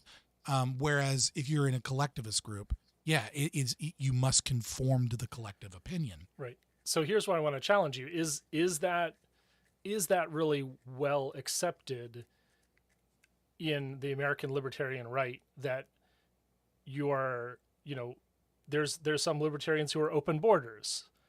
Is that, and you're not in favor of open I'm actually borders. I'm in the minority by being for closed borders. Right. Most libertarians are open borders. I'm closed borders guy. And I know, like, so what I'll say is, go ahead. what I'll say is this: it depends on what you mean. I wouldn't put my so I am in a political philosophy where there's a lot of purity testing, because I am way down at the end where ideological purity is really important. So I wouldn't, kind of Venn diagram it here, right? In a way, I map on with like the liberty movement and like the American right by being in the middle of the Venn diagram, right? But most of what I do, most of what my political philosophy and ideology is about, is incredibly strict theory, incredibly strict purity testing and things like that. So individual differences of opinion are extremely controversial in anarcho-capitalist circles, but way, way less so in right-wing circles, even more less so than they are in left-wing circles, because both right-wing and left-wing are collectivists. Left-wing is just more collectivist in the American kind of, right? Like the American right is collectivist. They're just not as collectivist as the American left is. And we're hyper-individualist, but we're super concerned about subversion of the philosophy. So it's just different kind of game. All right. Well, that's fair enough. So why the hell are you pro-nuclear if you think the market should be able to sort it out? I think the market should be able to sort out nuclear. Okay. But, well, I mean, and here's the reason that I think really that's great. what, yeah. I think you should be able to build nuclear fucking facilities in the market. Right. Like I think there are some issues, right? Which is that if you're building something super dangerous, I think that it's in many ways it is a potential threat to people currently around you. And because of that, I think you do need voluntary permission from people that are in your immediate area. Like if I just buy a house in a neighborhood and then just start doing nuclear shit there, right? Like I think that is like very similar to like me grabbing a loaded firearm and like waving it around, right? Like I'm not saying I'm going to shoot anybody, but I'm being really negligent if I'm right next to people's home and I'm doing shit that I'm not following like strict safety procedures. Where that line is kind of one of those things that I want to say legally is intersubjective. Like what you're communicating via your actions and what level of risk you're associating in and what that community accepts is going to be kind of a local thing, like whether or not it's considered or deemed a threat. But for the most part, I think if you're going to build a nuclear facility, you need to be fucking away from like neighborhoods. But if there's regulation, just like the firearms, like you could have a shooting range in your basement as long as you're following all the process that proves that you're not going to fuck up your neighbors, right? You're not going to shoot through the dirt or around and hit a tree and clock the kid. So there's no greater form of regulation than the market. The market is the most precise, most accurate, and most meaningful and ethical and only ethical form of regulation. People think like ANCAPs are against regulation because I think we've psychologically tied the concept of regulation to a monopoly on power and force. But it is regulation that occurs in the market, right? Like insurance industry set standards that aren't necessarily set by the government because they kind of all agree that this is the best way to do things. That is just one of millions of ways that the market regulates itself. So NRC should actually be run by the same office that regulates insurance of these facilities and underwrites the insurance. Let's imagine the NRC was a completely 100% private, right? Right. No government money, no government grants, no government anything, right? They weren't. All the money already comes from nuclear plants. By the way. Yeah, but what I mean by this is no mandates, right? Like they have like it's a purely for-profit enterprise. Under that system, let's say that there's a competitor that does the same thing. And remember how I said, well, ought you build one nearby me, right? Let's say NRC, and then there's NRC2. NRC2 just came to the scene and nobody really knows who they are. And NRC has been around for, let's say, 50 years in this imaginary, thought experiment, right? Everybody knows and trusts them. Well, if you're trying to convince the neighborhood to voluntarily accept building a nuclear power plant near you, and NRC2 is the people that are like doing your shit, a bunch of people might be like, fuck you, we're investigating. And now their insurance companies and their lawyers and things are bogging you down. You're having to waste all of this money. But if you just paid the extra premium to go with NRC because they know what they're doing and they're a trusted brand, you would save money in the long term. So that's kind of what I mean by like market regulation in those things. Like I think private entities should regulate, and regulation is often good. That's why people think it's good when they vote for it, right? Because there's a market void for it. So if economics drives all of this, and we'll step one more argument into the pro green, pro renewables argument, is that the cost of energy for the next marginal dollar at market interest rates favors solar and wind, and it favors wind enormously. Yeah. Then you would, I think what you would have is, so it's a little bit more complicated than that. And I think about that. You're aware too, right? Which is like, we have some areas wind is great. Some areas wind isn't great. Our current technology is not that great at storing or transferring energy long distances, right? And so you're absolutely right. If you live in an area where wind is very viable nearby, then absolutely wind is going to be your go-to. Number one, you have to live in that area. Number two, you're still going to have to invest in other forms of energy because wind and solar have this issue where solar is collecting energy during the day when we're using less energy. And then we're using more energy at night when solar can't collect energy. And the same thing is true with wind. And yeah, there are some environmental concerns with wind and like, because they fuck up bird populations. Whatever. You can cite them properly and it won't be a problem. Right. But assuming that, setting that aside, right? Yeah. I mean, if the market says that is the best situation, that's the best situation. Another thing too is we have an artificial market right now, which is we have all of these artificial prices cooked into nuclear that shouldn't exist. So if you were to remove a lot of the regulation, then nuclear would be cheaper, and all of a sudden nuclear would be more I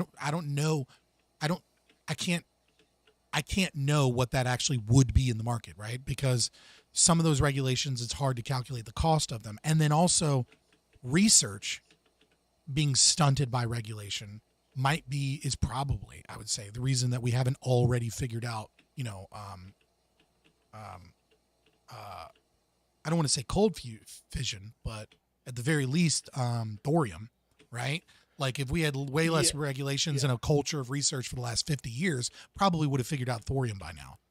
Yeah, there is a big argument for that because previous attempts to sort of make a framework to regulate thorium meant that it simply couldn't be qualified. And I think that the thorium activists have done a really great job making the case that this needs to be reformed. And actually, let's go, Brandon. Joe Biden has helped with simplified guidance and simplified, NRC regulations for new nuclear plants. And so I hope that we see things coming out from various companies. Not, by the way, I got a job in nuclear, so let's say I have an interest in this, but I'm not representing my employer, so we'll get that out of the way.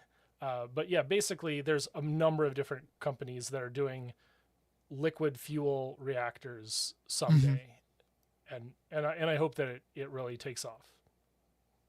Yeah, no, chat, just to, Casimir wanted to add in a little bit that I think it is important. It's not just regulation, it's the insurance cost against frivolous state closures of reactors. I think that is a pretty valid point.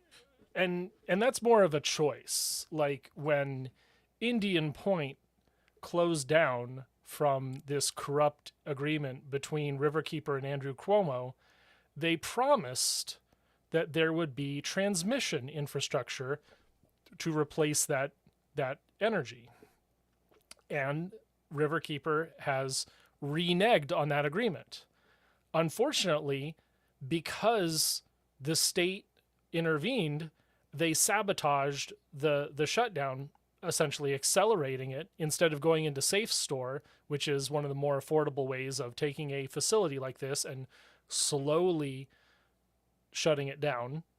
Instead of going to safe store, they went immediately to decommissioning and essentially sabotaged any chance of restoring Indian Point 2 and 3. Germany did the same thing with, half a dozen reactors. They immediately... Now they're all just burning coal. Yeah, and they're burning coal. It's ridiculous. And so, yeah, The Guardian released this article a couple weeks ago where, oh my God, they shut down the nuclear and emissions went up. I'm so surprised. Like, we told you so. We literally told you so. Yeah, did you not know? I genuinely believe that there is, it's this interesting thing, right? Where I sometimes have to remind myself how stupid the normal person is and how stupid the most politicians are, right? Because you'll read an article from a journalist about something that you're an expert in, and then you'll be like, oh, wow, you have literally no idea what you're talking about. And then you kind of you slip back into this kind of paradoxical thinking where you'll read about something that you don't know a whole bunch about and you'll be like, oh, that makes sense. Yeah. Right. And you're like, oh, you forgot that they're complete idiots.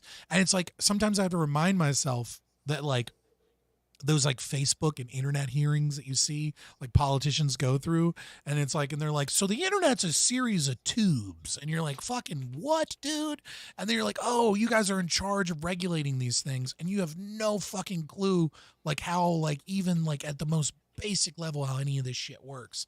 And it's I genuinely believe that if you were to poll politicians in Western liberal democracies, what percentage of them do you think would correctly know that nuclear is not putting out CO2 emissions? If you just ask, does nuclear energy put out CO2 emissions? Or even something a little bit more. I really think that a good third of these people would genuinely think that nuclear is problematic because it puts out carbon dioxide. Yeah.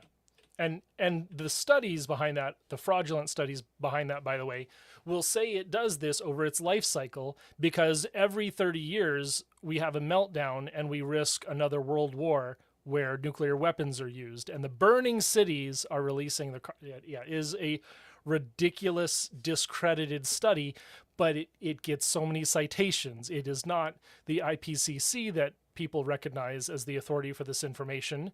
It's idiots like Sovacool, who said that hundreds of thousands of people were going to die from Chernobyl. It is, completely discredited people like Mark Z. Jacobson, who will sue his critics for responding in the same scientific journals he publishes in, which is ridiculous. I think there is a lot of truth to that, that Mark Twain quote, there are lies, damn lies, and then there are statistics, right? I mean, I think Mark Twain overestimated, or maybe he was accurately estimating the current, American thought.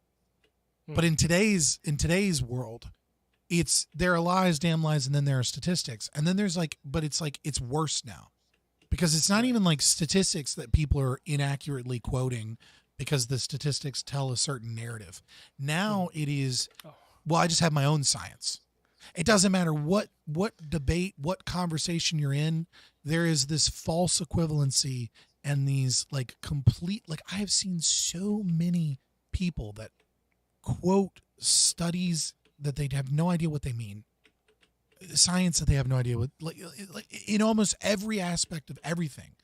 I'm realizing over and over and over again that we are blinded by scientism, right? I think the right kind of woke up to this maybe a little bit because of COVID. Like they really still don't get it, right? And then I think many of them overreacted, and now they just kind of don't trust science or scientists in general, right? And they think it's all a scam and all a lie when they really didn't understand the mechanisms of the problems, right? Like, which is that like you have a corrupt incentive structure between the state and its preferred corporations, and it's kind of like it's the arbiter of grants, and like all of this creates a corrupt incentive structure where, you know, people don't want to go against a system that is giving them money and might give them better jobs in the future. And so like there's this false consensus that is created for things that happen to benefit the largest, most powerful corporations or the government, which is kind of all in the same beast. Yeah, I know that. So this, if we're heading towards COVID vaccine stuff, of course, YouTube's, Yeah, I'm on YouTube sensitive too. I'm about not that. trying to go that far Yeah. into it. I just meant that was I think at a very base level, without going deep into it or getting into it, right? I think we can agree that the right started to kind of see a little bit of the game, but they don't really get the mechanism. Like they're not reading Mencius Mollbug or like left-wing anti-capitalist shit. Like they're not really getting how the cathedral operates. They did, you know, and it's funny.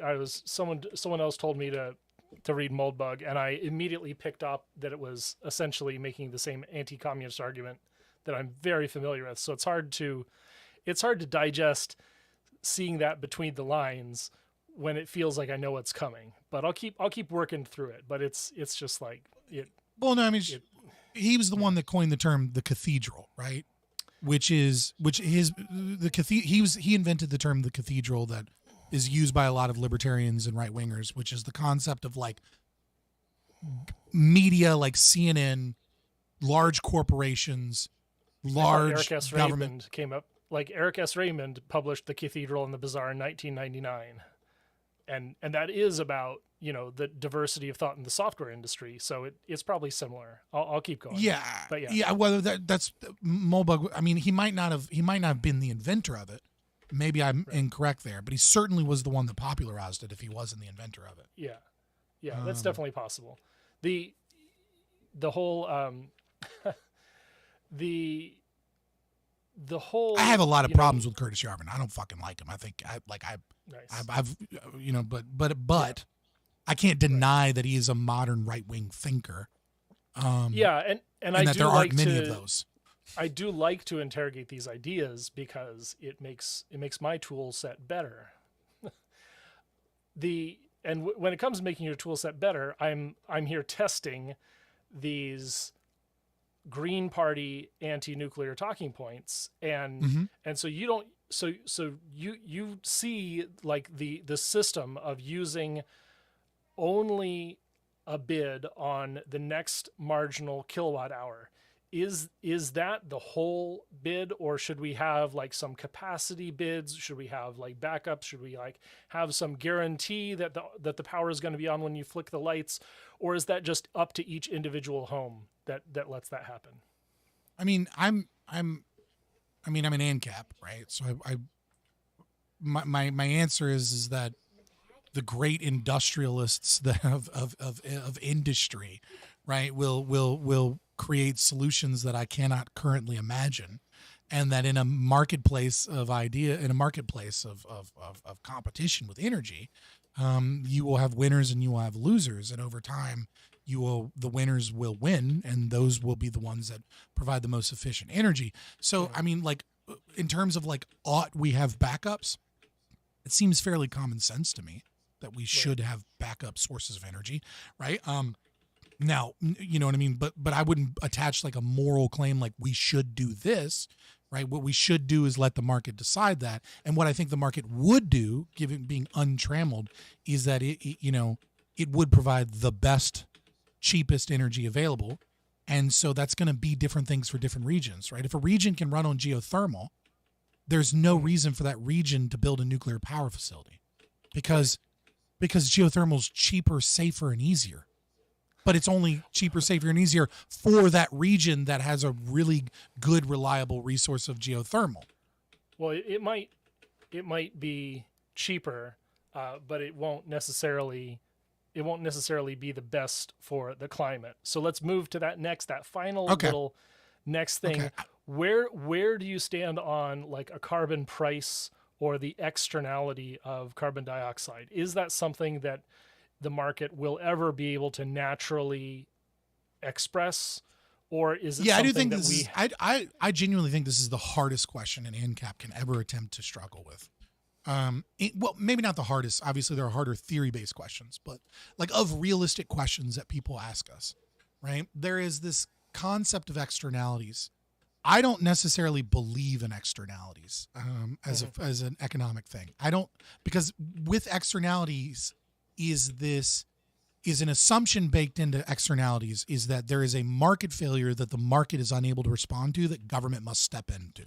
Right, so it's the very term externality, technically speaking, is antithetical to my entire ideology. Mm-hmm.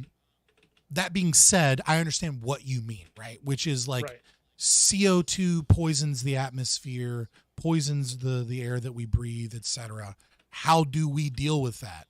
The current, it's the only thing that is acutely global. Everything else, everything from acid rain to particulate matter to smog to nitrous oxides, poisoning the rivers with like tetrafluorocarbons, like like all of that is localized. Local. I can say this factory that makes Teflon poisoned this river with tetrafluorocarbons that like killed all these fucking farmers, with cancer and all their cattle and shit in West Virginia. And I can say, this is without a doubt these people. The carbon situation, carbon and not anymore because it's not really that big of a deal, but I would also add like CFCs, right? Is another example. It was not CFCs we could trace. Like we caught China when they started using CFCs again. And so that's but that's only because we banned the usage, and then we could find people using the thing that we banned, right? But if everyone was using CFCs in all of their shit, you wouldn't be able to figure out like who was the culprit of the thing, right? Right. Like who's causing the hole in the ozone layer in Australia, which is healed. But so my short answer is that I don't really have a great answer to that. Like, and I'm okay biting that bullet, right? I'm okay saying that I don't have a perfect answer to every question that could ever conceivably be asked of my political ideology, and that I am the God King of answering all questions. The long answer is that all of those other cases can be tried, and that I have an intuition that if something is genuinely poisonous, that there is an individual that is wounded, right? So if we assume that carbon dioxide is actually poisonous, right, and bad for the environment, it has a global net effect that has demonstrable harm. Right. But we have to individuate it for an individualist philosophy, right? So person A is harmed by Hurricane B, right? We can prove in the future, for whatever reason, like we can prove with 100% certainty that Hurricane B was not an act of God, but rather it was a cause of human carbon dioxide. Carbon dioxide that humans put into the atmosphere. Or it was 10% stronger. It was 20-30% stronger or bigger. Right. So if you can prove all of that, which for the record, I don't know that I necessarily believe that like this shit isn't just a naturally occurring thing in the environment anyways, and that like what we're doing is statistically significant. I can prove that we're contributing with CO2 emissions, and I can prove that that climate is changing. Whether or not humans are having a statistically significant impact in such a way that like climate change is man-made or anything. Like, you know what I mean? I don't necessarily buy that that's a fact. Here's what you can prove, and I had a recent guest about this. Well, you can prove that with increasing CO2 concentration, the number of days where we reach extremely high Category 5 weather conditions, hurricane weather conditions, are increasing decade over decade. Now, the problem is that harm is so minuscule. There's a bigger problem, which is you have to calculate it to the comparison, right? So the comparison, whenever you do this, is what environmental policy, what cap and trade, what thing are you doing? How much human flourishment and progress are you decreasing by instituting regulations that slow down the progress of human technological growth? And that human technological growth may very well be carbon capture technology or something that solves these issues. We don't know. Right. Okay. This is, well, if you don't mind, let's tackle this head on, because this was another thing that seemed really conspiratorial to. Oh, but real quick, just a real quick thing, because you did ask, and I don't want to dodge the question, right? Because I don't because it is a hard one for me, and I don't want to dodge it. I appreciate where you're going. Yeah, I just want to say that if you can absolutely prove with some level of certainty that a person A is harmed by some effect, right? Let's say they get, take out the cancer, and let's just say CO2 buildup gets so bad that like a certain percentage of people develop COPD because of it, right? Person A developed COPD from carbon dioxide.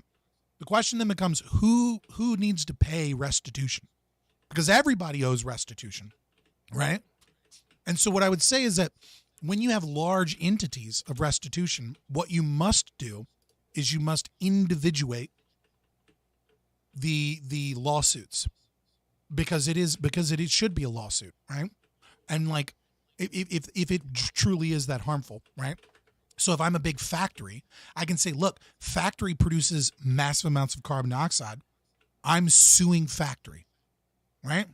And then the factory, let's say the factory stopped doing it this year and they switched to solar. So they're no longer causing problems, right?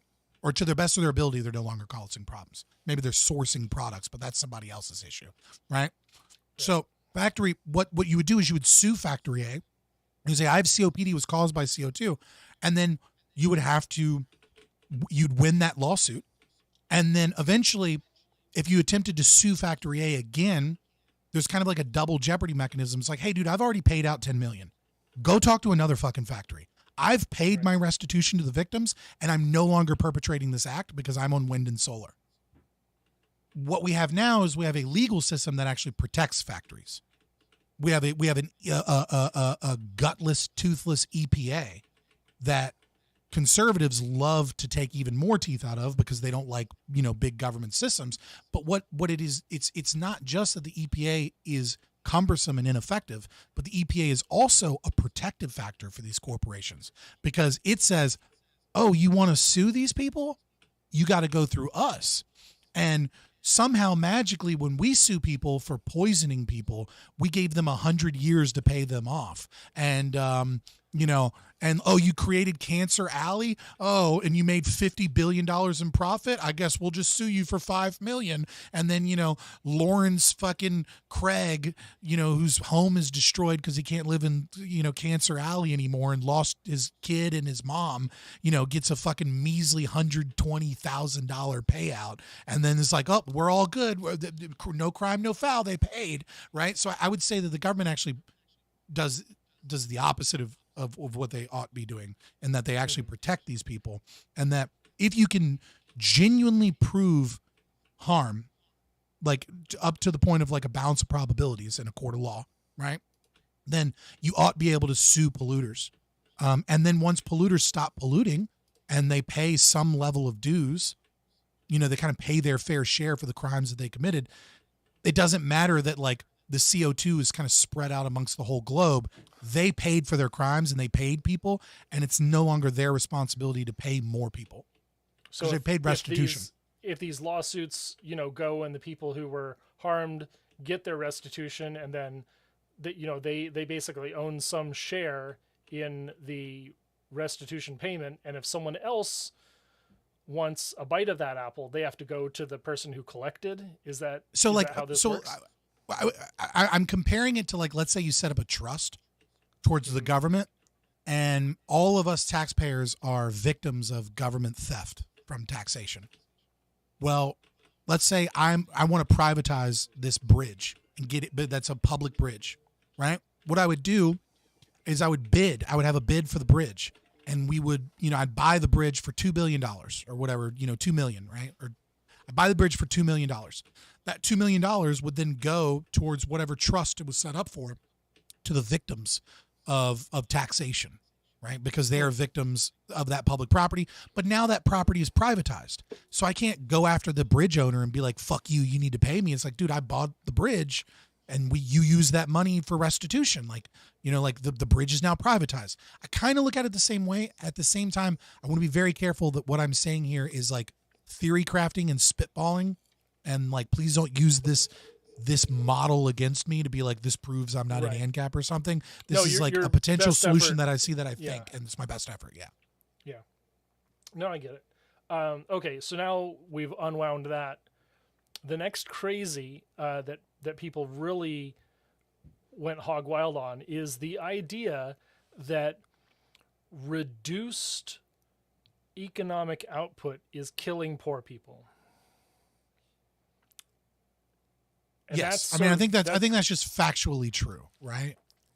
Is that how? Okay, so the market works by saying, don't give it intention. The price. Like we're just talking purely causality, like descriptive. Purely causality. The market works by setting a price to the level of where you are willing to pay it. Right. So profit maximizing price, right? Yeah, right. So if something happens that makes that price no longer tenable, your profit maximizing price is going down. Well, I think that the inverse would be killing people, is what I would be saying. So if the price is forced to go up, and you price some people out of the market, this is the price of food. And so the price of food is, with a break-even market, it's wherever it is, because the producers feel happy at that price because they make the most profit. It could be it could be an outrageous profit margin. It could be, 10 times, who knows? It could be razor thin. And that that gives us the great variety of foods available in our market. That gives us the great plentiful options that we have in the United States, where we can, have margaritas every day if we really wanted. A fuck ton of millennials love avocados. Therefore, the Mexican cartel has started growing avocados, and it's a very major part of their financial system is selling millennials avocados. Yeah. If carbon taxes mean that millennials can no longer afford avocados, are they going to die, or are they going to switch to, potatoes? So what I would say is, like, if you want to look at it purely descriptively, right, especially with cost of energy, let's not use avocados. Let's just use what is the number one comorbidity in human death is usually cold, right? It's the cold that kills you in almost everything. But it's not that, like, the cold really kills you. The cold's not killing you, right? It's just that's when you're weakest. And so if you have, a bunch of disease, you have cancer, you have medical issues, you're old, right? And you're probably going to die within the next 2 years. When you die, oftentimes can be based upon the environmental circumstances that you're under. And one of those environmental circumstances will be cold, winter. Winter will kill you. And so if the cost of energy increases ever so slightly, there will be some subset of the population that had their thermostat set to cut the heat on when it got below 70 degrees that will change it to 69 or 68 or 67 degrees because they can't really afford, or they can't, because they can't afford any longer to have it at 70 degrees. It'll get shut off in March because in Yeah, February, Texas had the big freeze, and they had that free market variable pricing scheme, and you spent $2,000 on heating the previous month. Yeah, but for whatever it is, so descriptively speaking, if energy costs go up, some subset of the population will change their behavior due to market pressures and demands that will likely cause the death of some subset of that subset that changes their behavior.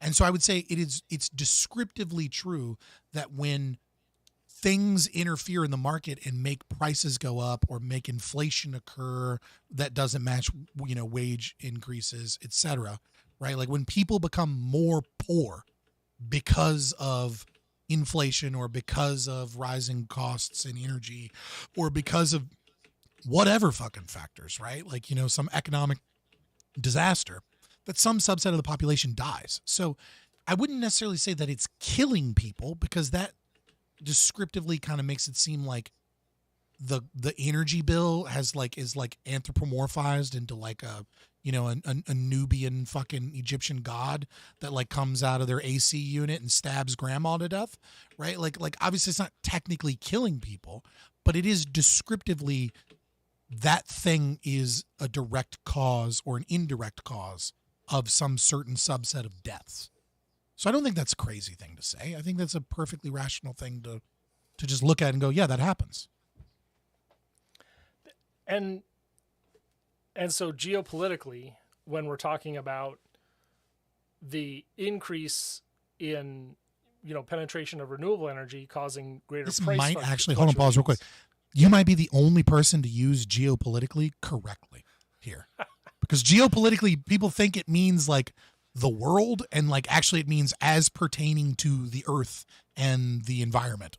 So technically speaking, you're actually using geopolitically correct, and nobody does. I mean it both Let's ways. go ahead. I mean it both like all around the earth and also the politics of the earth is different places on earth are affected differently. Different cultures and economies are affected differently. You have the example where, okay, I accept this, that like in America, if our price stability goes out of whack, then of course it's going to get propped up by the state, because we hate when grandmas die from the cold. But for how long, right? Because like the strategic petroleum reserve is really fucking low right now. Yeah, Like Biden has been blowing through, I don't want to say Biden, but Biden's energy administration, right? Like have been blowing through the SPR to keep gas prices artificially low to try and not have the inflation kick in. But eventually they're going to have to restock that. And I don't know where they're going to get that fucking oil from. Yeah. I mean, they're going to pull it out of the market, and then gas prices are going to increase. And then all of a sudden we're going to be like, why the fuck is gas $5 a gallon? Well, I mean, we're basically crushing Russia internationally by exporting, and we're keeping good to our threats of using economy to punish Russia, and we are buoying the war effort by pulling out that reserve. So I don't know how well that's working. I don't know. We'll see. It seems to be doing all right. But my biggest problem with that is the last time we did big sanctions on Russia, Ukraine was more effective than Russia was. Yeah. It was like in terms of like GDP, like Ukraine took like a 14% hit to their GDP and Russia took like a 6% hit. It seems like these sanctions are obviously, is it FAS is one that's like some of them are like way more strict than they used to be, and they do seem to be targeting Russia fairly effectively. And so I don't really have I'm an ANCAP, and so like everything the state does is wrong, but there are certain things that I'm like, okay, like this is not the part where I scream at the hills to stop doing this. There are bigger problems than stopping the invading maniac from by not doing business with them. Like, right. Okay. I don't know. Rewind. Go ahead. Geopolitically, sorry, I'm ADHD as fuck. My bad. No, it's fine. Geopolitically, it is correct that we kill rich country, poor people with the price of energy. However, poor country people in general are not being hurt by the decision to use renewable energy. Was that like a giant Peterson L, or is there something that we're missing in the discussion?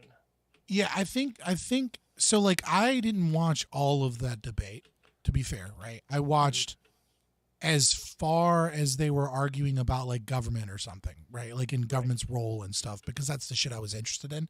Because I normally don't even watch anything with Destiny or Peterson in it, but so many people were clamoring. I was like, oh, whatever, I'll react to it. So I watched like 2/3 of it before I got disinterested, and it got late at night. But so just bearing in mind, in terms of the discussion and the context, I only have some of it. What I would say is that we're missing here, right, is in lost opportunity to industrialize those nations more quickly.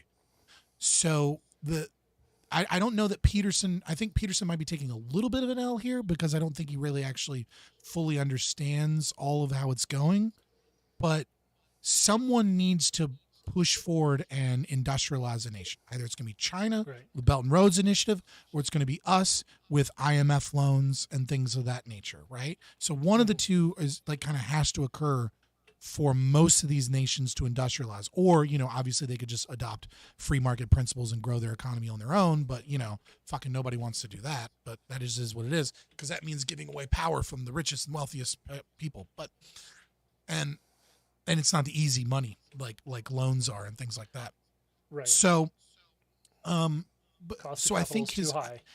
right. I think his concept here is not so much like regulations in America is stopping India from growing, right? So much as I think he is saying that the culture of stop oil, stop this, makes us psychologically more averse to the concept of giving out a giant loan for someone to start up a giant coal factory in, like, you know, Uganda, right? And that, like, if we had a psychological view that is human flourishment is more important than the destruction of the environment in the current system, that the more people we bring out of poverty and the more people that we educate, which means industrializing nations and modernizing nations in the first world, right? Those two things go hand in hand. That we need to just say, fuck it, and let them burn as much gas and oil and carbon as we need, because the quicker they industrialize, the quicker they educate a new population, the quicker we have more billions of people in the earth that are like, that have these opportunities and this education and this familiarity with technology to where we can find those things that solve things, right? I think it's more abstract than he was making it out to be, potentially. That's my guess. Yeah, and so this is where it does make sense, because it is the argument that humanity as a whole is progressing slower because of our preference to slow industrial growth, because we are degrowing too fast, and the alternative would make, you know, another 4 billion people on Earth factory workers and knowledge workers instead of subsistence farmers. Yeah, and I think it's a decent argument. I think, you know, there are better arguments. Yeah. Let me put this over here. I wanted to take this argument to the place where I knew it would not just resonate, but it would be digestible, and you know, we could actually further this argument, because the left isn't listening.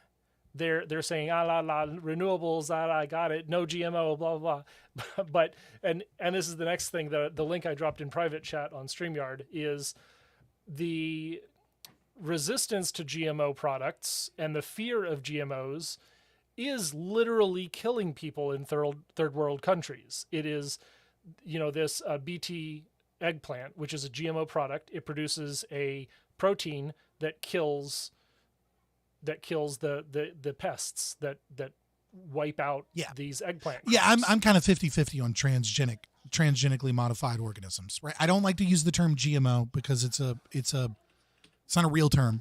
I mean, it's a real term. It's just like all of our vegetables are GMOs. Like they're all technically GMOs. Like, we're talking about transgenic.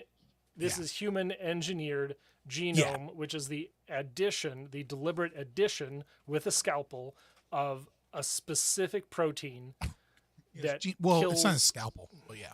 Oh, well, I mean, gene it splicing might as well be. Yeah, but gene splicing is like they use like these little. You're right. I'm sorry. Go ahead.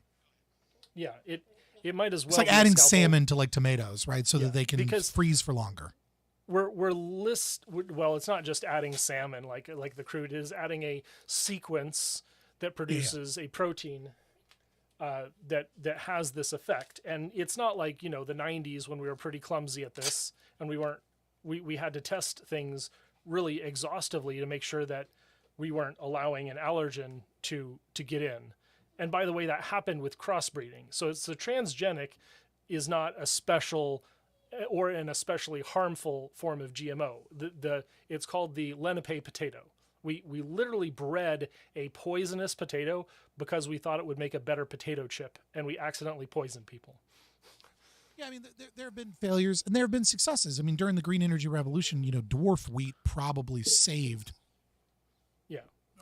millions of people, right? Like the creation of wheat plants that were better able to withstand lower amounts of water and harsher environments, without a doubt. But this, now granted, this wasn't like adding salmon DNA splicing, right? This was like basically splicing together, things that already existed that were already similar, but even nevertheless, it's the same concept, really. So yeah, I do agree with you that like, I think when it comes to all of these things, that there is a healthy level of skepticism. Sure. Right. And so I agree with you that like this concept, and this is kind of what I was getting at with the COVID kind of like response from the right, right?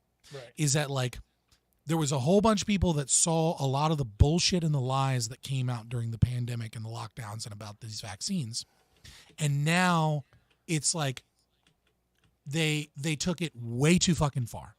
Right. And like, and like everything became evil. And then and now it's even worse. Whereas like the anti-vax moms and stuff are like these super popular fucking people within right-wing spaces that are like fucking bringing back some of the oldest, most thoroughly debunked shit ever, like fucking thimerosal in MMR vaccines is like causing autism. It's like, bitch, thimerosal hasn't been in MMR for like 20 fucking years, number one. Number two, that is so thoroughly debunked, right? Like we now know what it really is. It's aging male sperm. There you go. There's your answer for increased autism rates. It's dudes having babies in their late 30s and late 40s. We used to think it was the women. Turns out it's probably just male aging sperm. It's one of the few things that men are at fault for. Usually most conditions and birth defects and issues are due to female fertility. Looks like autism might be males, right? Like, and so I think there's a healthy level of skepticism, and unfortunately it's very difficult to the masses to highlight a problem without them overreacting to that problem and going, oh, well then I don't trust any of this. Oh, well, Bill Gates is trying to poison me with these fucking with these GMO eggplants. And it's like, no, dude, like we're trying to keep you from dying. We're trying to make it so that you don't have to use nitrogen-based fertilizer, which is poisoning the fucking environment and poisoning your water. Like we're trying to help you. Well, unfortunately, nitrogen-based fertilizer, this is basically required right now for all food. There's no getting around Haber-Bosch and the necessity to make nitrogen-based fertilizers. But the question is how do you do it? Do you do it with fracked gas, or do you do it with high energy nuclear processes to crack the nitrogen? Regardless, you get what I'm saying, right? Like without getting overly technical, it's like there are ways we're trying to help you. It is interesting now that we're talking about farming. That is something I really wanted to discuss with you. And I've been wanting to discuss with you for a while, and I just kind of forgotten about it. Which is, I've been doing quite a bit of research on regenerative farming practices. And especially with special I've looked into cocoa, I've looked into a lot of other things. But with a special consideration to grass-fed AMP grazing, which is adaptive multi-paddock grazing, beef. And obviously the science isn't all there yet. There's very limited science, but it looks like AMP grazing beef, it looks like over a period of time, the soil begins to sequester carbon, which is the very opposite of what we would expect. There is a blockchain carbon market startup in Seattle called Nori, and on the Nori podcast, they interviewed one of these, multi-process, integrated farming dudes on exactly how, pairing animal husbandry with the other products regenerates the soil and sequesters carbon. And what it is the hypothesis. It's just healing the environment, really. Well, yeah, it's the hypothesis of bringing the environment that is created by the plains buffaloes back. Yes. And that's essentially what our American diet, our big beef positive American diet, is biased towards. So yeah, let the market win, let the beef diet come back to America and have huge like fallow farm fields that are just grazed by like knock down all the fences and make it all a common. Well, they're doing the exact area. opposite. They're doing the exact opposite, which is with the amp grazing, it seems to be the most effective technique, which is they, adaptive multi-paddock grazing is essentially they fence them in a very tight condensed area for a short or limited period of time, and then they drive them into the next area. Whereas the old system was like, just let them eat everything in a big area, and then they move to the next area. And what it's doing, right. But what you're kind of describing, the natural process, is that buffalo and, bison, they're not supposed to destroy all the grasslands in an area and then move on. They just eat as they walk towards the next area of water, towards the next environment, towards the next area. And so what it means is that they're eating a very small percentage, and they're pooping very healthy poop, and they're maintaining a biodiverse species of grasslands, weeds and flowers and all of these different things. And it seems like when it's done right, you're having, people, the anecdotal experience of many of these farmers is the eagles are coming back. That like to the point where they have to have more dogs to protect their chickens. You know what I mean? But like the eagles are coming back. The vole and vermin are coming back because the ground is soft again and it's easy to burrow. And what does it mean? And so when the vole and vermin are back, well, that means that they're pooping too. It seems to be that grass-fed amp graze, and the more important part is no longer using subtherapeutic antibiotic therapy, right? Which is they basically force antibiotics into cows, and then the antibiotics change the way that the cow's stomach is able to process grain so that they can have a higher amount of sugar. And then that higher amount of sugar means more marbling and more fat. And that's why your steak that you get that isn't grass-fed at the grocery store is like pink and fatty, as opposed to like a deep red with less marbling.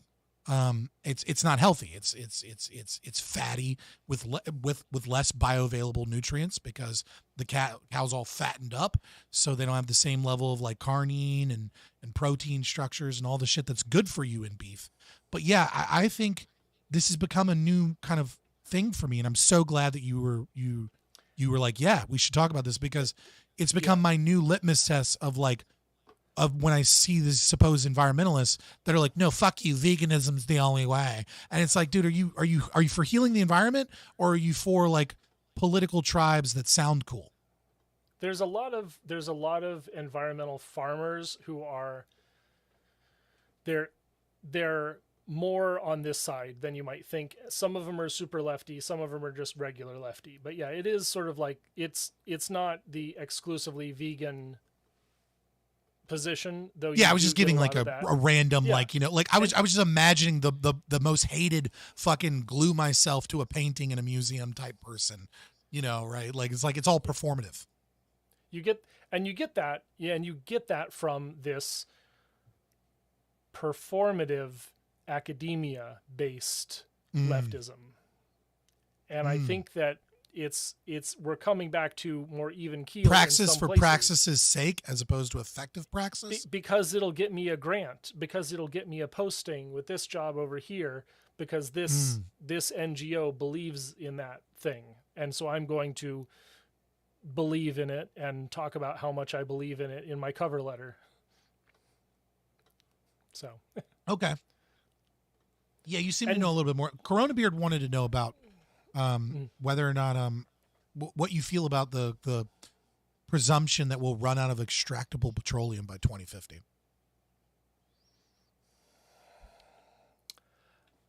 Okay. Because I'm a nuclear bro, yeah, I hope we do. But no, we're probably not. We're probably not going to run out of extractable petroleum for hundreds of years. At a price which is available at today's market price, maybe.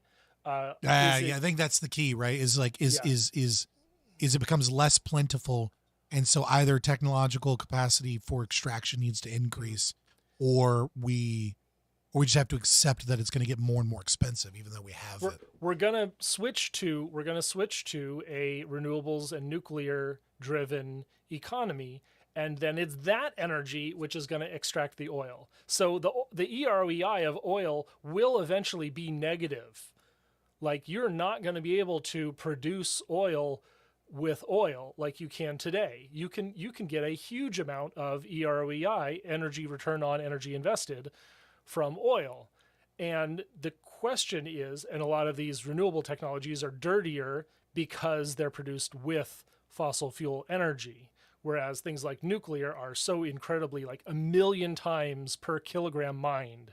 That's literally what we're talking about. 1 million times more energy per kilogram mined than oil or coal. So when that flips on its head and our economy is driven by nuclear, hopefully 25%, and whatever other fraction is renewables or oil, we're going to see extraction driven by non-emitting energy sources. We're going to see synthetic fuels produced directly from renewables and nuclear.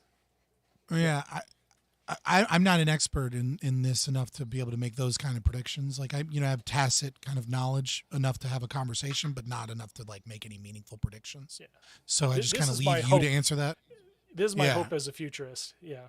I will say this though, it is something that Ray Kurzweil was talking about recently, which is how difficult, and he's wrong on a bunch of shit. Like, he was stupid about solar. He didn't understand that solar panels can only get so much energy, but that's because there's only so much energy the sun is giving in a certain surface area, right? And like in terms of like using them for cars.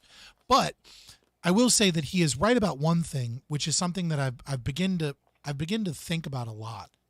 And it is one of the things that I've noticed is one of the biggest problems with humanity right now, in my opinion, the human species, is we have an incredibly difficult time conceptualizing two things, which are incredibly important to just knowledge in general, which is exponentials and distributions.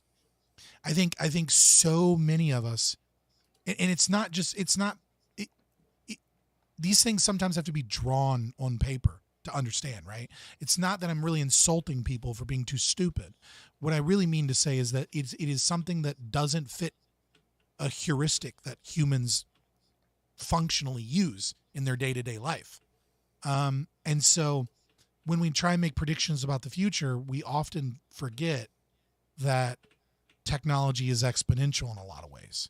We kind of assume like a steady, like what I saw in my brain in the last 5 years of my life, I will see similar things in the next 5 years.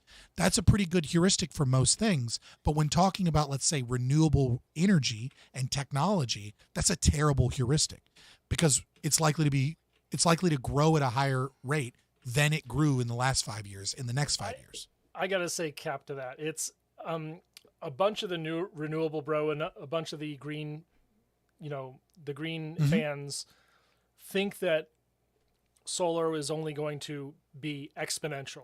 I don't know that solar will be because of the physical limitations. But I think battery storage might be though. And like our ability to transport energy might be. That's a hard one because fossil fuels are 12 times more space and weight efficient as batteries. If batteries So you mean the improve- investment and innovation might not be there because the incentive isn't to work on them at the same degree as it's not chemically other things. possible to reach the same densities as a hydrochemical Mhm. fuel. Mhm. The energy output of burning lithium is like 7 kilowatt hours per kilogram. And so if our batteries are 300 watts per kilogram and they double to 600 and they double again to 1.2 kilowatt per kilogram, Mhm. that'll be amazing and that'll be wonderful.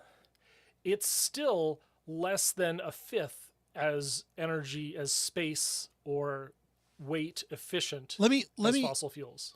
Let me pull it. Let me abstract this a little bit, right? Mhm. Because I agree with you that in the short term, when we look at exponentials, we look at current limitations and how the exponential is unlikely because the current limitations, like we're already kind of like getting closer and close. It's actually an exponential in the reverse because we're getting closer and closer to like what we can do with the physical limitations. It's a logistic. It's not an exponential. It is as a matter of physics. Mhm. Chemical batteries they go on a logistic, a traditional technological curve, which is Right. logistic. The thing Right. that Let me- is let me- exponential is computer and communication technologies, because there's like 8 compounding logistic curves, one on top of another. And it looks exponential because there's so much going on and we're discovering new logistic curves to add on to that technology. But go ahead. So that's kind of where I'm going with this. So, there was this wonderful short that I found on YouTube, and it was it was this wonderful little short. No, and I looked into it, and it turns out it's pretty much true, right? Which is that there was a bakery in a chain of bakeries in Japan.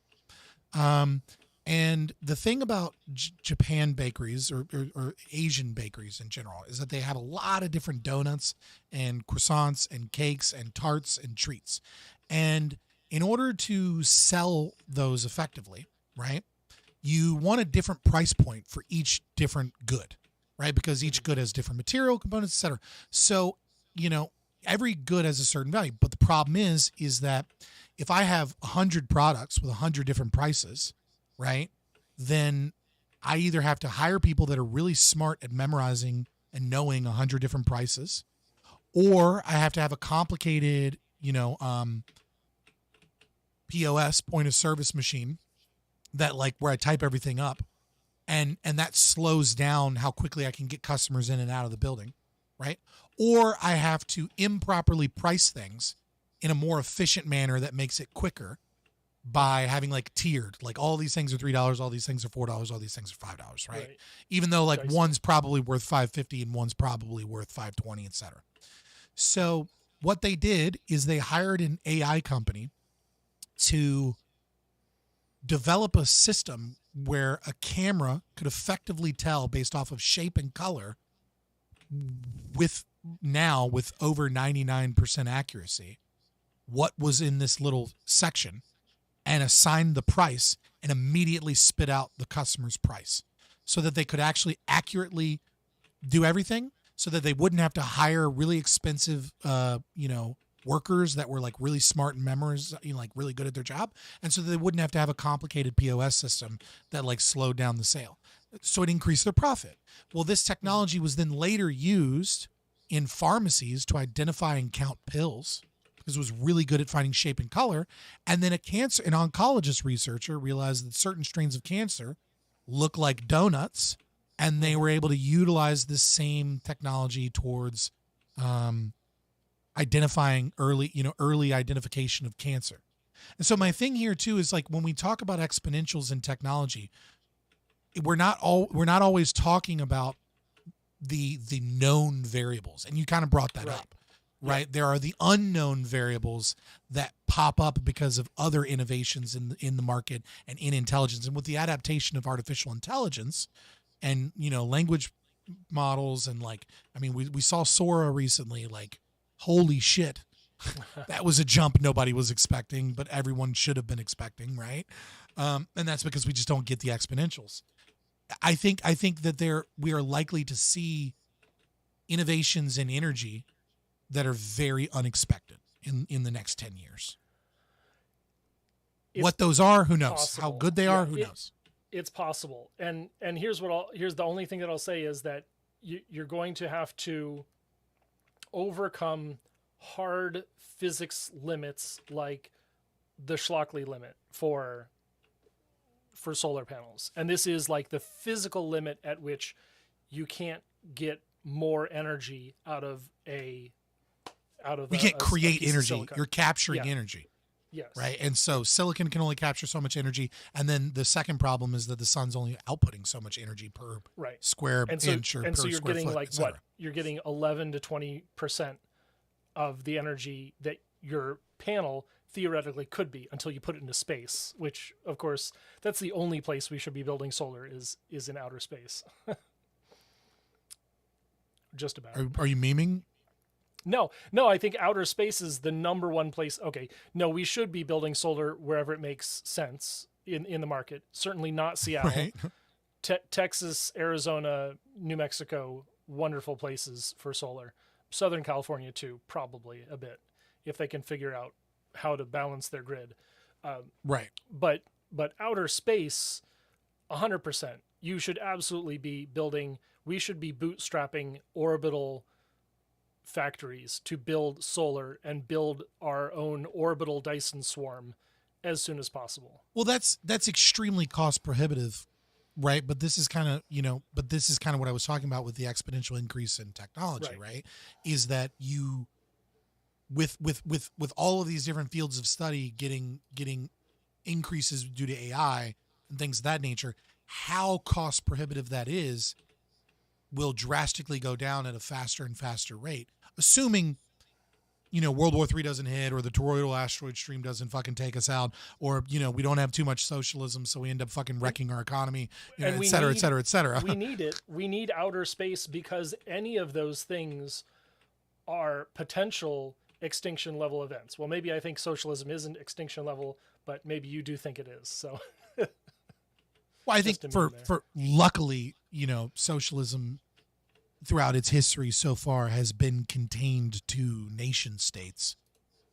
And so it has been extinction level events only in those places, right? It didn't turn out too fucking well for Cambodia, right? But it's not like because it was in Cambodia, it spread like a disease to the rest of the world, though you could argue that socialism is a disease that has spread throughout the rest of the world, just to varying degrees. I know. Yeah. So we can agree that Cambodia, because of what happened in Cambodia, it didn't like magically just happen everywhere else at the same time. When it goes off the rails, it tends to be isolated to a country. Right. But anyways, yeah. So the reason all of these things can go wrong, that's one of the reasons that I think we ought to be putting some investment into outer space. It is an interesting thought. I hadn't even thought of it, but you're not wrong. Is there anything else you wanted to ask for the libertarian perspective on? I always like talking energy with you. Well, I can only meme, about children getting into contracts at this point. So maybe it's a good point to stop.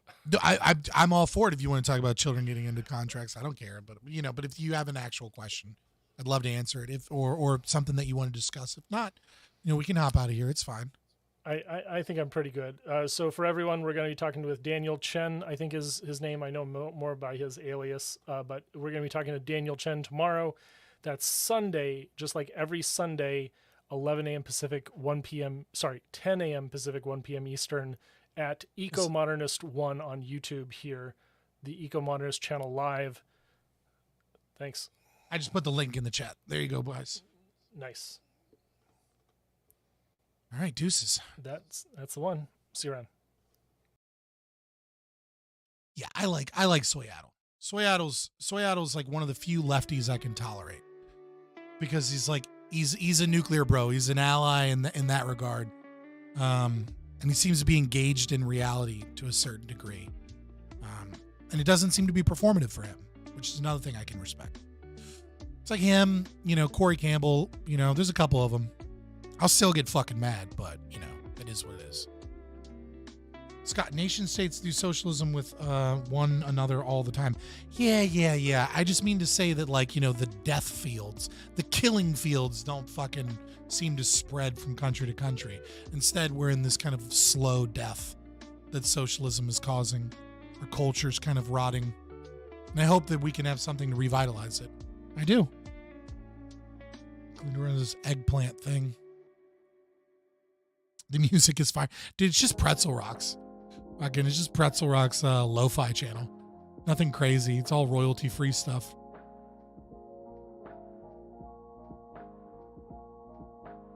All right. Did anybody else have any other questions or anything for me? That was a really fun little thing. Oh, don't forget, I'm not making any promises with it, but if you guys want to be channel members, it's $3.99. If you want some badges and some emojis to spam, I have a ton of emojis left from Twitch, but I need 8 channel members before I can put more emojis in or something. They'll only let me have 4 emojis for now.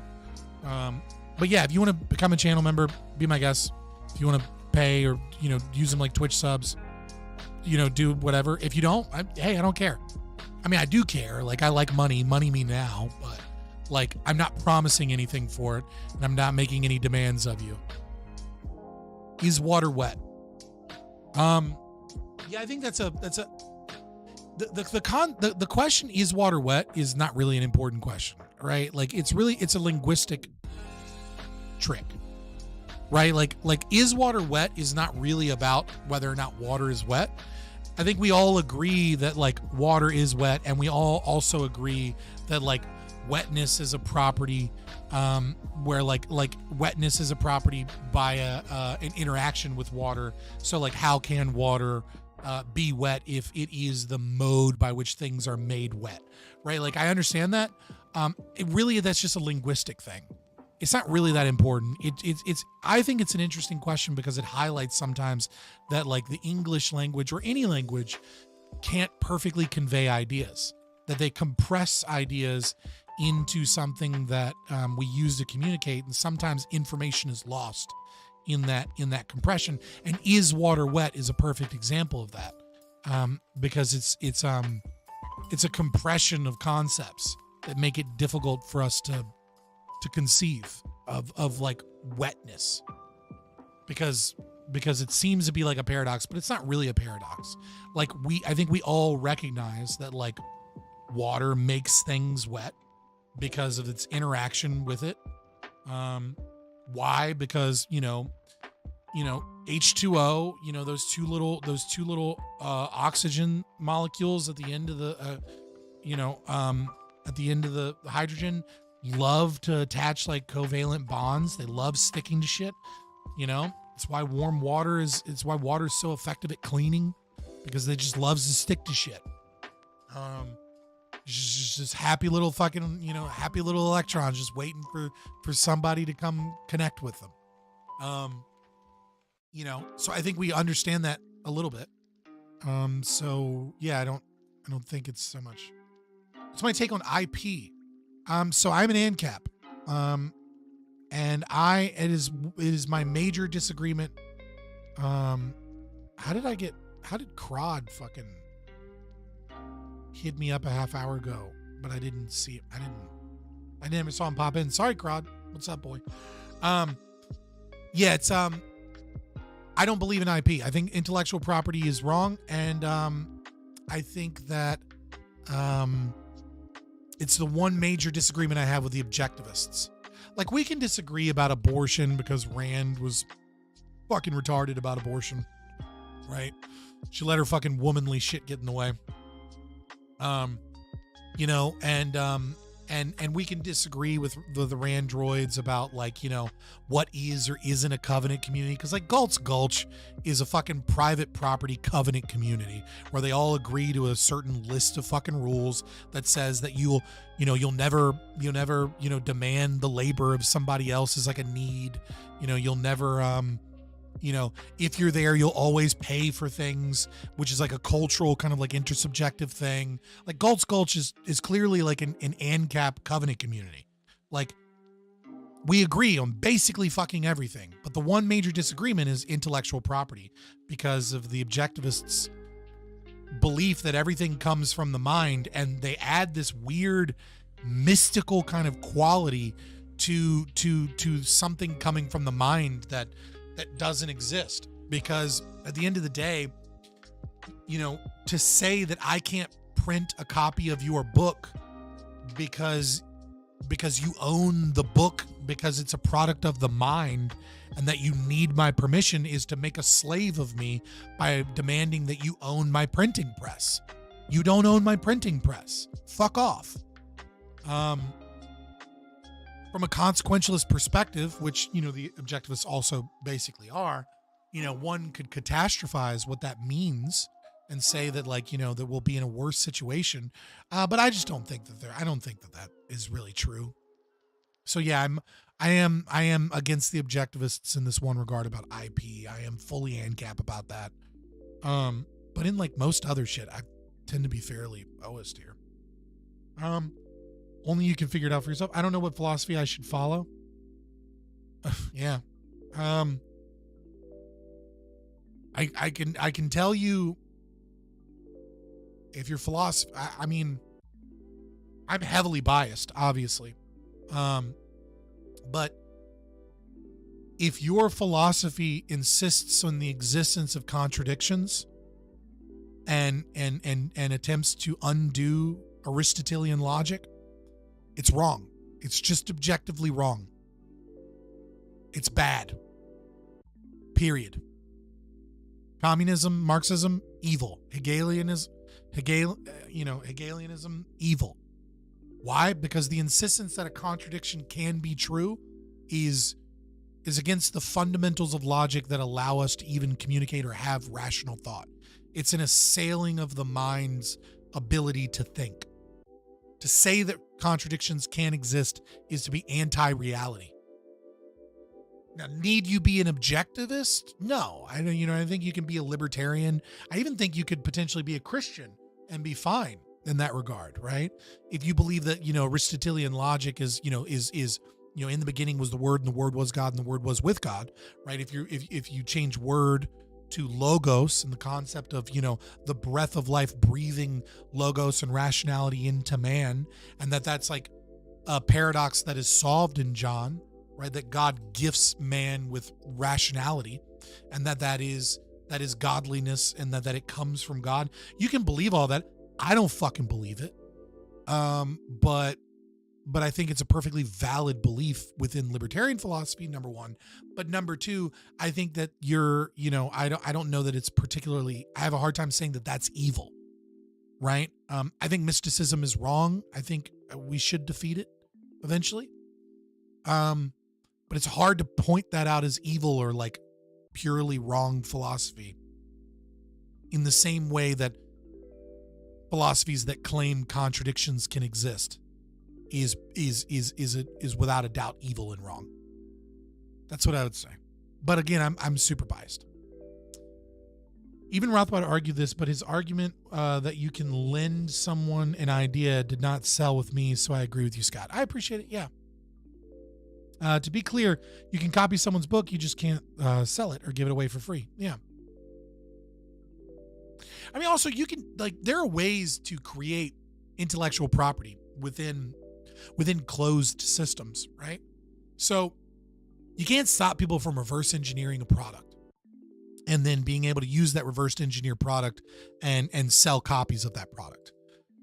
But you can get first to market advantage, and you can have contracts that are non-disclosure agreements that keep your competition from knowing what you're working on, so that you can create things that they then have to catch up on Like there are ways to do that. And you could even have a contract within a covenant community where, you know, you agree that those ideas aren't shared or whatever. But eventually if you sell your product or your product goes out of the community, like you don't have a right to demand that because it was your idea first, they're not allowed to make it. It's absurd. Do you have to believe in free will to be a libertarian? It's a really good question.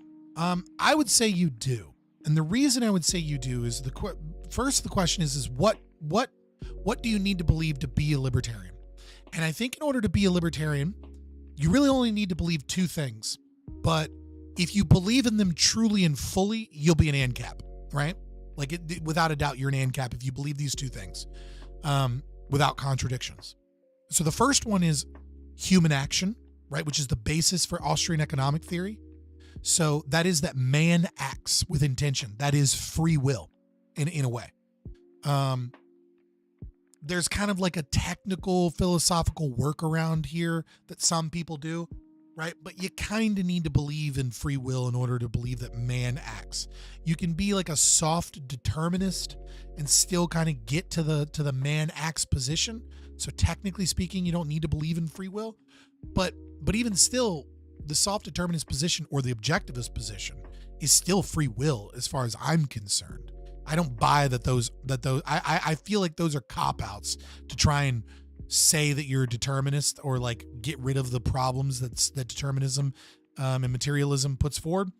And I think that really what those are is they're cop-outs of not understanding the correct objectivist philosophy, which is that man is a product of his environment and a product of his brain, but that he has free will by virtue of the process of identity, that man can identify and man can shape his environment fit to purpose, and that consciousness is a thing that with the ability of identity is a thing that allows man to act in accordance with free will. They may have predispositions, predilections, they may be pushed or nudged towards certain things, but the capacity of consciousness simply is free will. And there seems to be this weird cop-out philosophers want to do to try and shoehorn in determinism. So I would say that not believing in free will personally is kind of stupid. This is kind of my position. I think determinism is just wrong.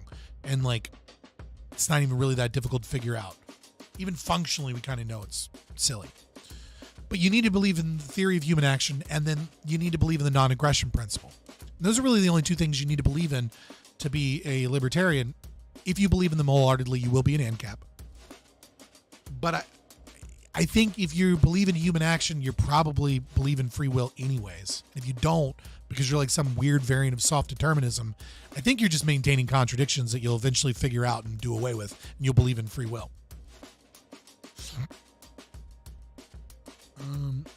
This is my biggest gripe with libertarianism. What to do against digital piracy? Nothing.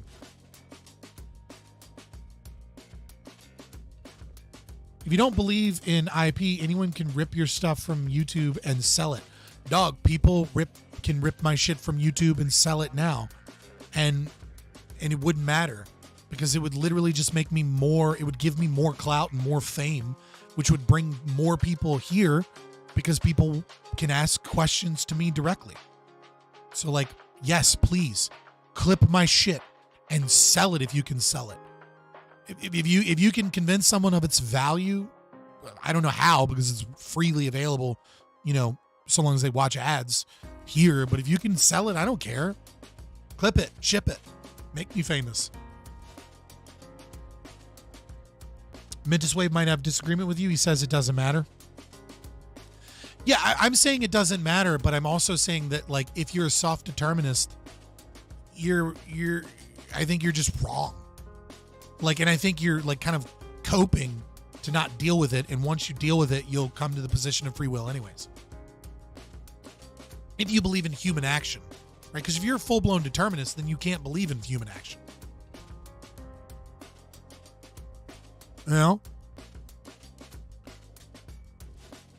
If it was worth anything, people wouldn't freely share it on YouTube to begin with. Yeah, exactly.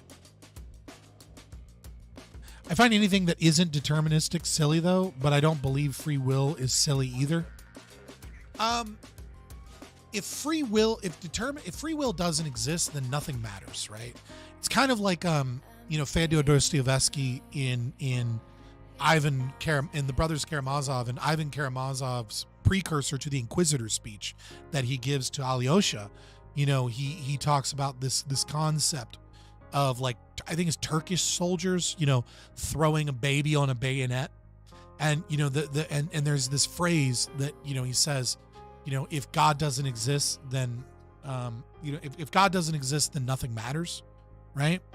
Obviously, it's a Christian, Orthodox argument, told, through a bit of, I don't want to say straw man, because Dostoevsky isn't really straw manning. He does a great job of not straw manning, especially in the Brothers Karamazov. But I would say that when he says, if God isn't real, everything is permitted, right? It's kind of the same thing if you believe in determinism, because you cannot have responsibility for any of your actions if you're not responsible for any of your actions. And so if you're not responsible for any actions, and we're all just kind of moving on a predetermined fate, then there is no purpose, there is no meaning in anything in life. It is the purest form of nihilistic, depressive, suicidal thoughts. Are the call-ins happening? Dude, if you want to hop in and you have a question or something that you want to debate, I'm willing to bring you on. If you just scream like the N-word or something, you know what I mean? Like, I'll just kick you off immediately. But, please don't do that, because I'm not, like, per se vetting anybody right now, other than just giving you a link and bringing you on. But yeah, so I would say that determinism is, and so nobody, even if you do believe determinism to be true, you never act on those beliefs. So it's kind of like you don't believe them. It's like the postmodernist that becomes a commie. It's like, cool, you're a fucking commie. You're not a postmodernist. I don't require that meaning requires free will. We should establish definitions of free will and determinism. Well, I mean, I stated soft determinism as like a different thing here, right? So I'm specifically talking about the two extremes, right? Which would be hard determinism and free will. And in hard determinism, the concept is very simple. You have no concept of choice. Choice is an illusion. Thought is an illusion. Thinking is an illusion. Meaning is an illusion. Everything is an illusion, in the sense that... Why did you shit disappear?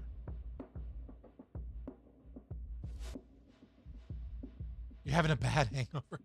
All right, bye. Thinking and thought isn't an illusion. It's a projection, though. I mean, sure. What do you mean by projection? Like, what do you mean by that in terms of being a believer in hard determinism? Like, when you think, you didn't think, you just, you know what I mean? Like, you just did what you were already deemed to do. Are postmodernists determinists? They tend to be. Not always, but they tend to be. Postmodernism is one of those philosophies that requires contradictions. So, like, right, that was Habermas's takedown of the postmodernists with the performative contradiction. It requires contradictions. Contradictions don't exist. One of your premises is false. Period. Postmodernism is just wrong. Can't be right. My understanding of determinism essentially boils down to everything, including choices, are effects of prior causes, which is why I don't understand the alternative. What do you mean you don't understand the alternative? I'm still confused. I apologize. I'm not trying to be a dick.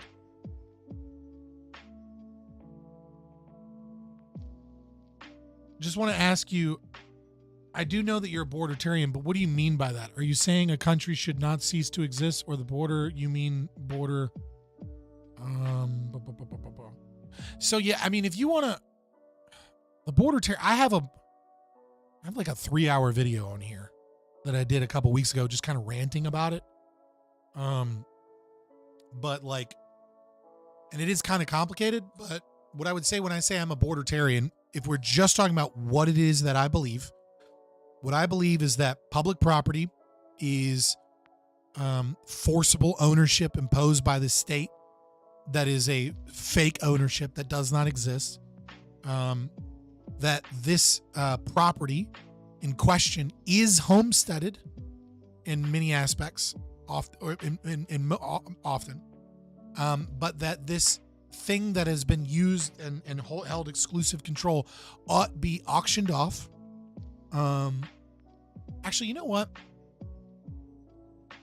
Ought be auctioned off for a trust for the American taxpayer. And that the concept of open borders is a leftist, Klaus Schwab designed thing to, what is it? The Cloward Piven strategy, right? To destroy and collapse our infrastructure to force central banking digital currencies and the destruction of the middle and lower classes to completely separate wealth and power. And ANCAPs, for whatever reason, are supporting this process by saying, yes, but does the state have the right to enforce the borders? No? Well, then you must be open borders because that is the position of the state not enforcing that border. I think it's a fallacious argument because I think the argument is dependent upon a much more complicated equation, which is that we're not able to do that there are all of these NAP violations that are inherent to the system, and that it's actually a policy position that they're creating, and that policy position is the maintenance of all of these violations of the NAP, minus this one, which is inexorably linked to all of these other ones and exacerbates those other ones. And so it's the same as like saying, if there was a bill tomorrow that said that all prisons must release all prisoners, should you support it? And like the ANCAPs that are open borders that are arguing that have to say, yes, I support this. Even though the bill doesn't give us the right to imprison people, doesn't give us the right to hire security forces, doesn't give us the right to police, doesn't give us the right to banish people. It doesn't give us the right to do anything with these people. And these people are always going to be on the street forever. So like murderers and rapists and pedophiles just run around, and like we all have to stay locked and loaded and wait for them to attack as like violent criminals that steal and attack whenever they get an opportunity. We have to wait for them to attack. Because like, and that's the policy position. It's like, it's a policy position that only makes things worse and is inexorably tied towards violations of people's rights, which is that stolen ability for people to imprison, for the stolen justice from people. And it increases those NAP violations by a direct cause of those systems. And yeah, so I mean, like, mostly I think it's fallacious. Let me find a tweet. It's I'm gonna do Fabian Liberty Nap. Let me see if I can find.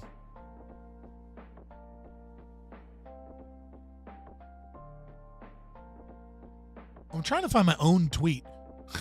It was my pinned tweet a couple weeks ago because it's just way easier to go through. But like, I guess I have to fucking do an advanced search. Hold on, advanced search. All these words. Nap. Oh, actually, let me just do Jose Ibarra. And then do from these accounts.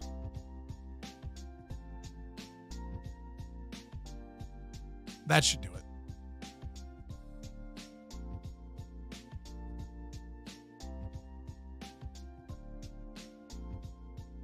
What the fuck? How is that not finding that tweet? Did it get deleted? There's no way that tweet was deleted. I can't find my own tweet. even though I'm tweeting something that I know for a fact I tweeted, it's not showing up. Hold on. Give me just a second. Coming in. Let me find. Oh my God, where was it?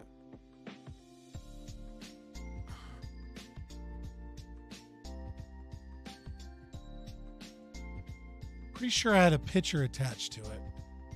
So let me just scroll. I know I'm almost positive I had a picture attached to it. So I should be able to find it fairly quickly. When the fuck did I... Oh, actually, you know what? I can go in Discord. And I can go to wherever the fuck I typed this shit. Is it debate resources? Yeah, so it's on March 20th. There we go. I can just go to March 20th now. All right, give me a second. I'm gonna be super mad if like Twitter just deleted this fucking this post and then just like didn't tell me about it. Ah, here we go. All right, someone hopping in? Okay, no one's hopping in yet. Okay. Let me now present. All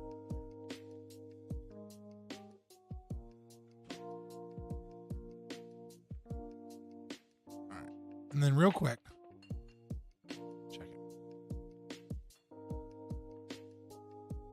It's called post, Scott. Tweet is a leftist word, Kappa. Dude, fucking Elon's censorship is just as bad. I can't stand all you fuckers that are like acting like Elon isn't a fucking censorious idiot.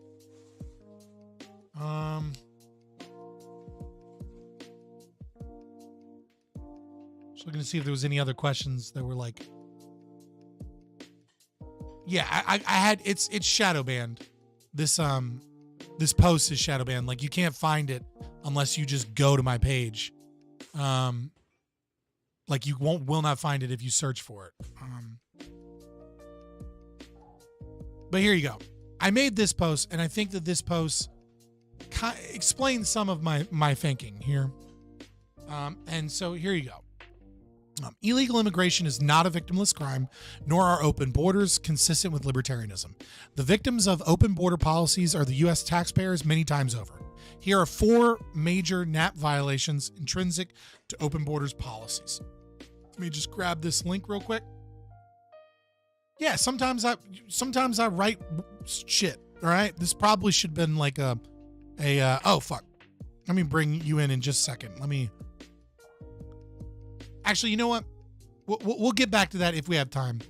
I'll just bring you in since you're like here. Let me stop doing that. All right, let me pause the music. What's up, brother? Hey, how you doing, brother? I'm doing all right. Yeah, you can hear me, right? Yeah, I can hear you. You're great. You're golden. Yeah. So yeah, like I wanted to ask you, like, because before I was like classical liberal, I was a anarcho-syndicalist. I wanted to ask you whether if a state ceases to exist, don't you think that the border will also cease to exist because the border is actually something that is made by the state in and of itself? Yeah, for sure. So, what do you mean by border? Do you mean the border of a private property, or like a border that is being created by the state? So, like the southern border, for example, of obviously you're American. So, I would say this: the closed border position and the open border position are both statist policies, right? The libertarian position is the private border, right? Obviously, there's no border to the nation state that is meaningful in an anarchist society. The only border that matters is the border of the private border, the border of the covenant community, or the border of an individual's private property, right? So yeah, that's what I mean. When I'm talking about open or closed borders, I'm talking about which statist policy, at least from my position. Other people will say, how dare you? But from my position, it's which statist policy do you choose to adopt in an attempt to dissolve the state and to not exacerbate state abuses of its citizens, and of non-citizens, to the best of its ability. And how do we? He's really loud. Yeah, he seemed loud to me too. I'll turn him down just a little bit. No, how dare you? And so, and the question is which status position are you going to take? Because you have to put forward some form of transition towards anarchism. If you don't have an opinion, you don't have an opinion. That's fine. If you want to say I support private borders and open borders is just one position or policy within a statist system, and same thing with closed borders, that's fine, right? Like, to me, this is a consequential strategy to try and bring about anarchism. And my issue that I take with the other ANCAPs is that they individuate ought the state do X? And then I say no, and then they go, okay, well then you must be open borders because you said the state ought not enforce borders. And now you're directly contradicting and arguing for violations of the NAP by saying the state ought enforce borders. And the thing is as far as I'm concerned, is it's a fallacious argument, because border policy is a complex web of tons of different policies, and trying to take one policy and go, well, the state shouldn't do that, and then like watching the whole fucking thing burn and like the communists win so that they can destroy the American dollar is like not the fucking dub you think it is. And I don't mean you personally, I just mean in general. Okay. Well, my opinion is that like you should I'm get that okay as an with. Anson, because Anson's whole deal is about like how to bring about the I know you're formerly Anson, but like how to bring about the anarchist society. It's all practice. Yeah. Well, like I believe that I don't necessarily have a problem with open border, but I feel like, well, at least in your country, like you guys have welfare system that needs to be fixed. After that, probably you can have open borders, and I think that's probably the best approach I can give you. Yeah, Milton Friedman stated, you can either have welfare or you can have open borders, but you can't have both. You know, that is a common argument from the pro-border people, right? And I agree to a certain extent that the issue of private borders, open borders, is drastically reduced with welfare, right? But all it really is a reduction, right? Because when we say welfare system, what we're talking about is TANF, temporary assistance for needy families, food stamps, welfare checks, etc. But really, when we say welfare system, we mean the existence of the state, right? Because we mean roads, we mean schools, we mean, public parks, right? Like that are maintained. Yeah. We mean, policing systems that nobody's paying for, but their wealth redistribution by the rich paying more and the poor paying less. You know what I mean? Like, so like the entire, this existence of the state is a welfare system. Obviously the strategy by the Klaus Schwab people is to get us to an open borders position so that we can crash the economy, so that they can, gain that wealth and overburden the system.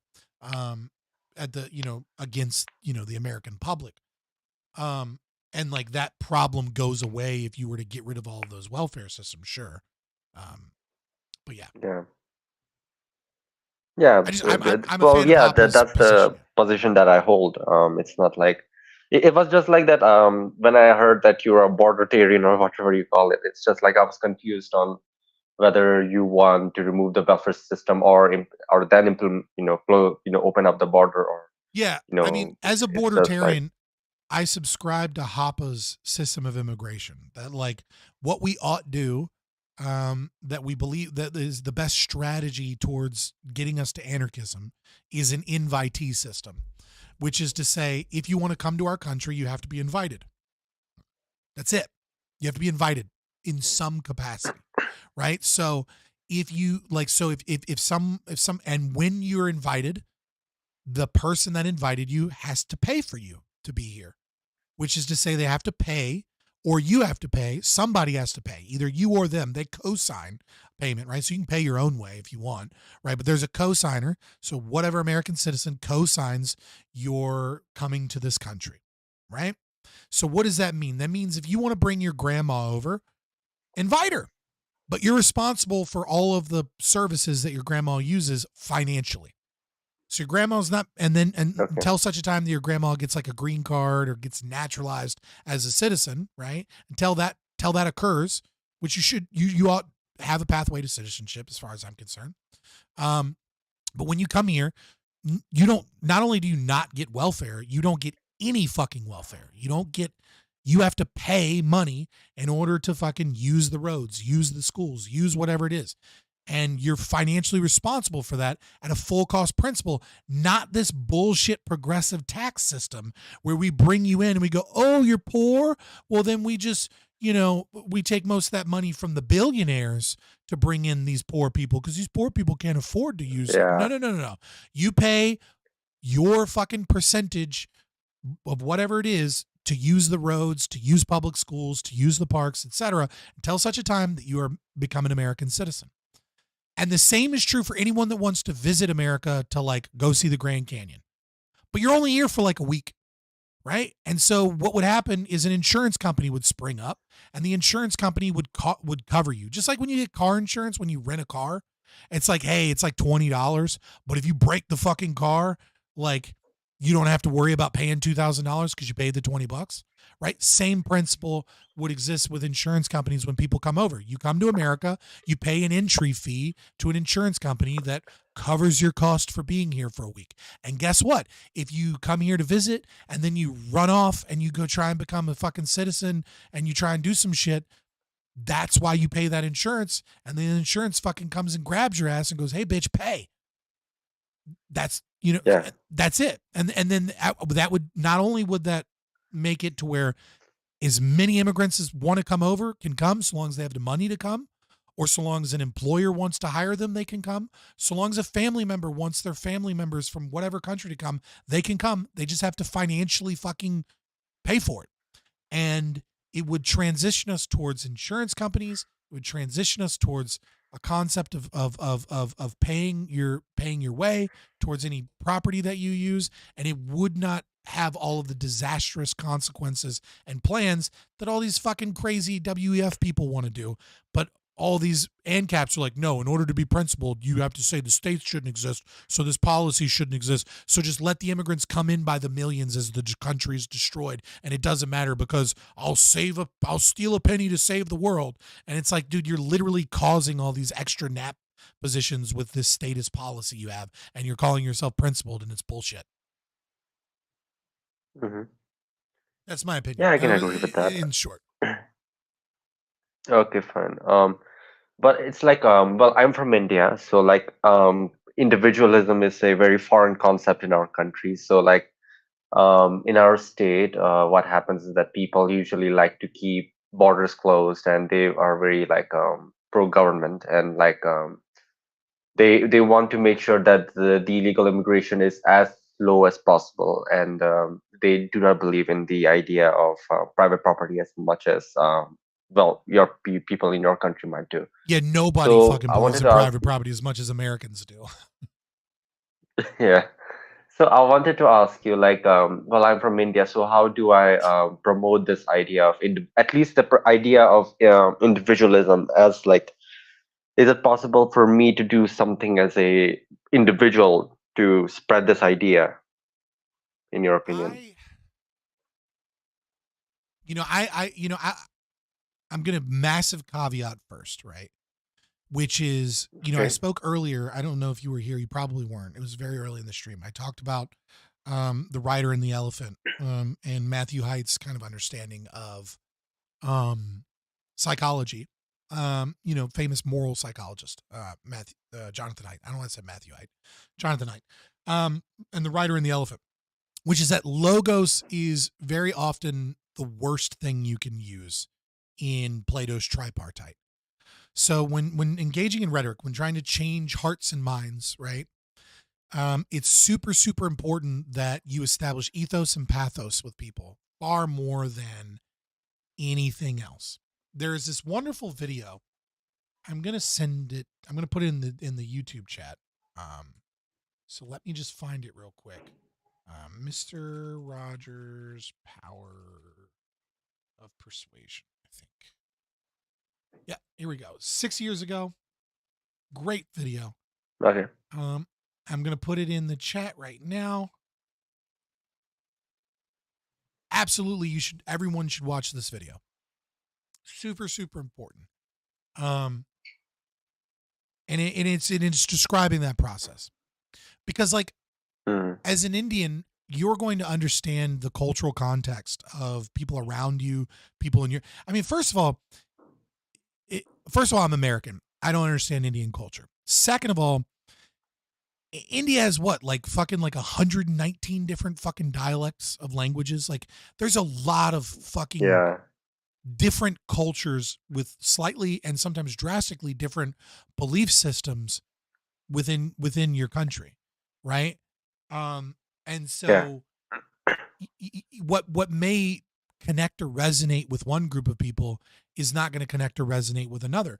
I mean, for example, you know, portions or communities in India that are, you know, heavily Hindu are going to have, you know, big biases towards the concept of interconnectedness, to the concept of all being part of Brahma, to the concept of that we are all part of one consciousness, you know, to the concept of an Akashic record, you know, that is detailing our karma. And that, you know, and there's going to be an altruistic sense of self-sacrifice that is tied to one's dharma, right? One's need to exist, you know, one's meaning in life, one's purpose, one's goals in who they are, right? Forgive my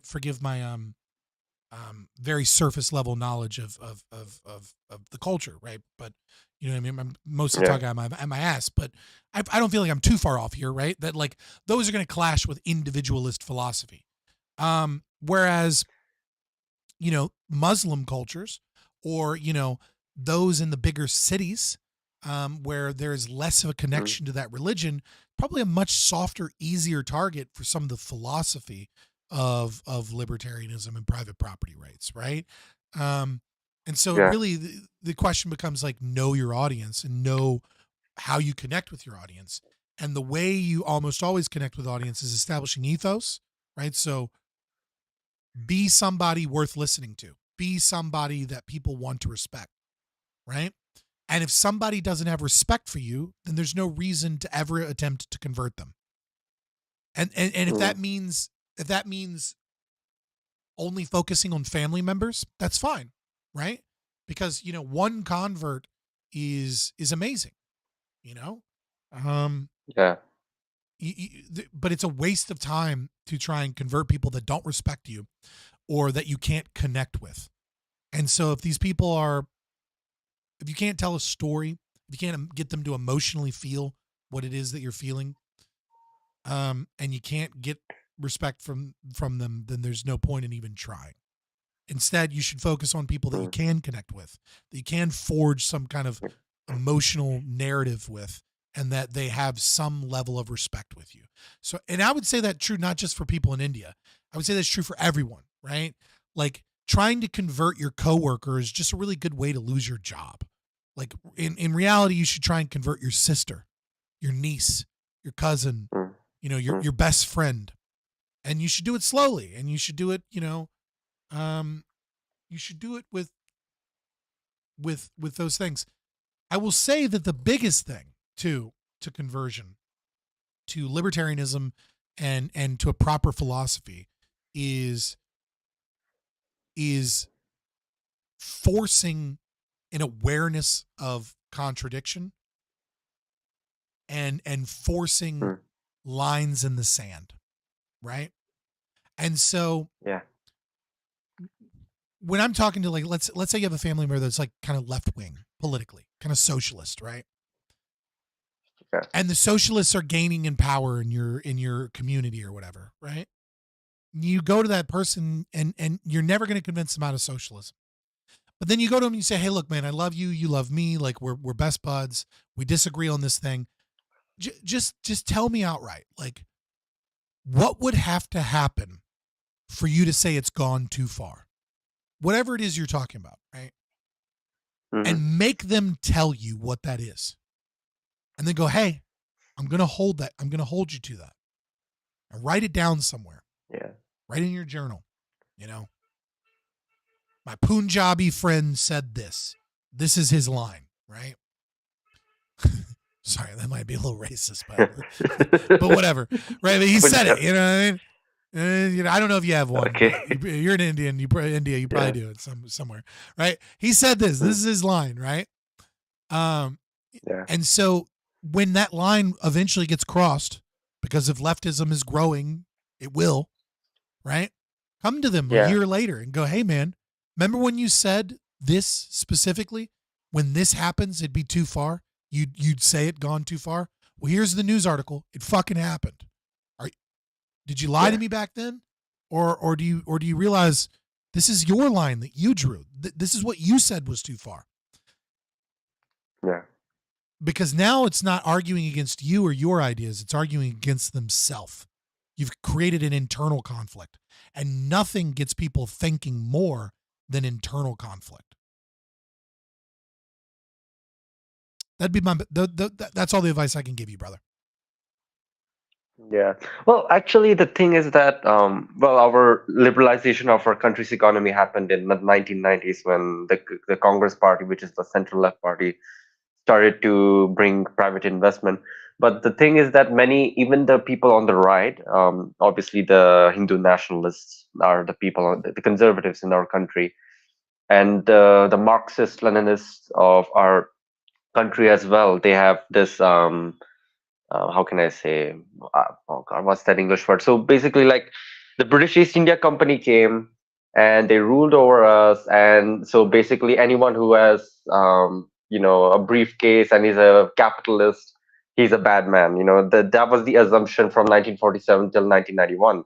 That the reason why British became so powerful was because of capitalism. Because first, the British East India Company came, then I think around 1857, the company got nationalized, and the English crown came in and ruled over us for so many years and did so many atrocities, etc., etc. So it's like the Hindu nationalists and the Marxists sometimes, join hands together and just basically say that no, capitalism is fine, but we are going to put way too many restrictions. And if anybody tries anything innovative, we will try to have certain level of control over them.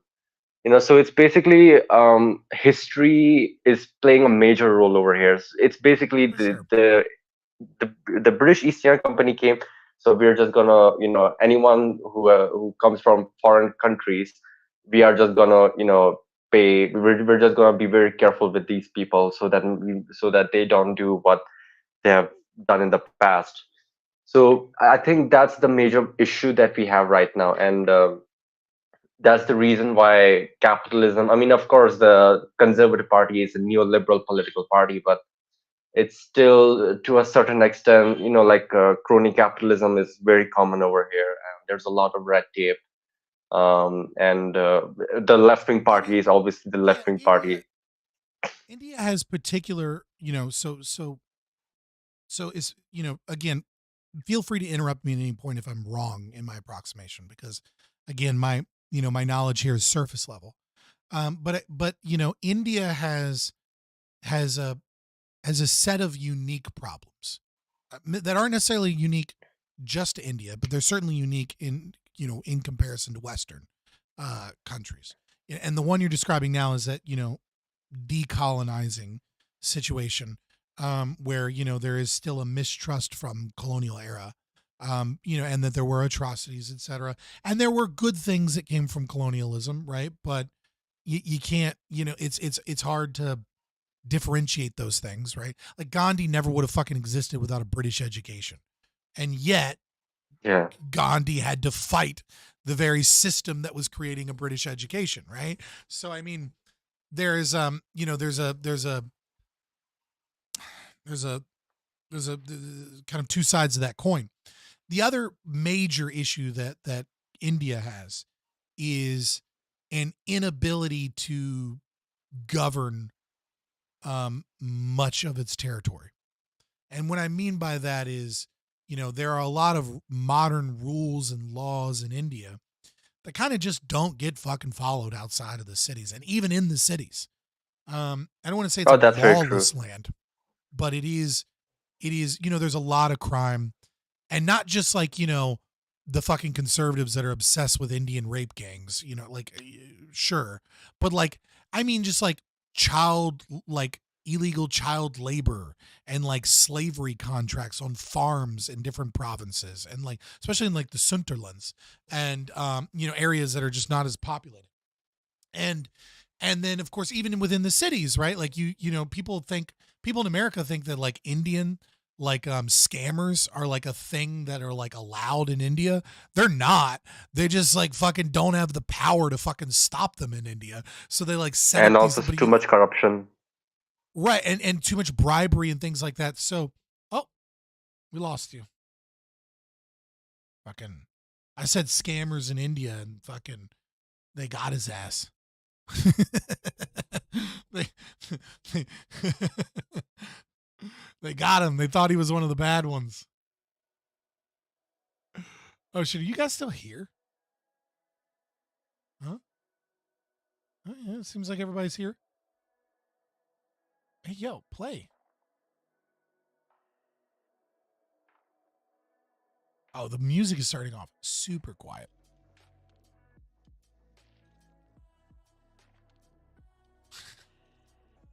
Your phone overheated? Oh man, that sucks. It happens, brother. It's fine. We're gonna chill. We're gonna come back. So, just to finish what I was saying, India does have these unique issues, with corruption, with the difficulty governing, with the many different cultural barriers, on top of the colonialist kind of history of India. And so how you bring about libertarianism is, in my approximation, is in America, we have a predisposition towards private property. We have a predisposition towards an old system that we love. There's an old American dream that's dying, right? The system of like the man that goes out west and homesteads his own property, manifests destiny. Fuck the Indians. God gave me the right to build a house out in this territory, right? So there's a Western kind of ethos that we story that we connect ourselves to that doesn't necessarily exist in the same way in India. And so what I would say is the economic arguments are actually less important in the culture in India, and instead the culture is that of, you have to spread the culture of individual achievements and individualism, and the successes of the individual. And India, what India needs more than anything, as far as I'm concerned, is heroes. And that is something that India should have, India ought to have, and they exist. But they are not celebrated in the way that they ought to be celebrated. Part of it is, some of it too is IQ drain, is another issue that India has, which is, resentment and hatred towards Brahmin, in the 1970s and 60s brought a lot of them over to America. So, a lot of your wealthy, elite, high IQ individuals, fled the country, brain drain. And it's still an issue today. Especially with all the regulation. There's not a lot you can do about that. But again, when talking with your family, when talking with your friends, I wouldn't talk about econ. I wouldn't talk about Austrian economic theory. Wouldn't talk about anarchism, right? Just talk about the industrialist, the hero, the great men that have done great things because they were great men. And the way our government, from your perspective, the Indian government, the way these people want to shackle these great men from achieving great things for India. And I'm sure there are Bollywood references, for sure that you can make towards that. I'm not enough of a fan there, to be able to tap into that.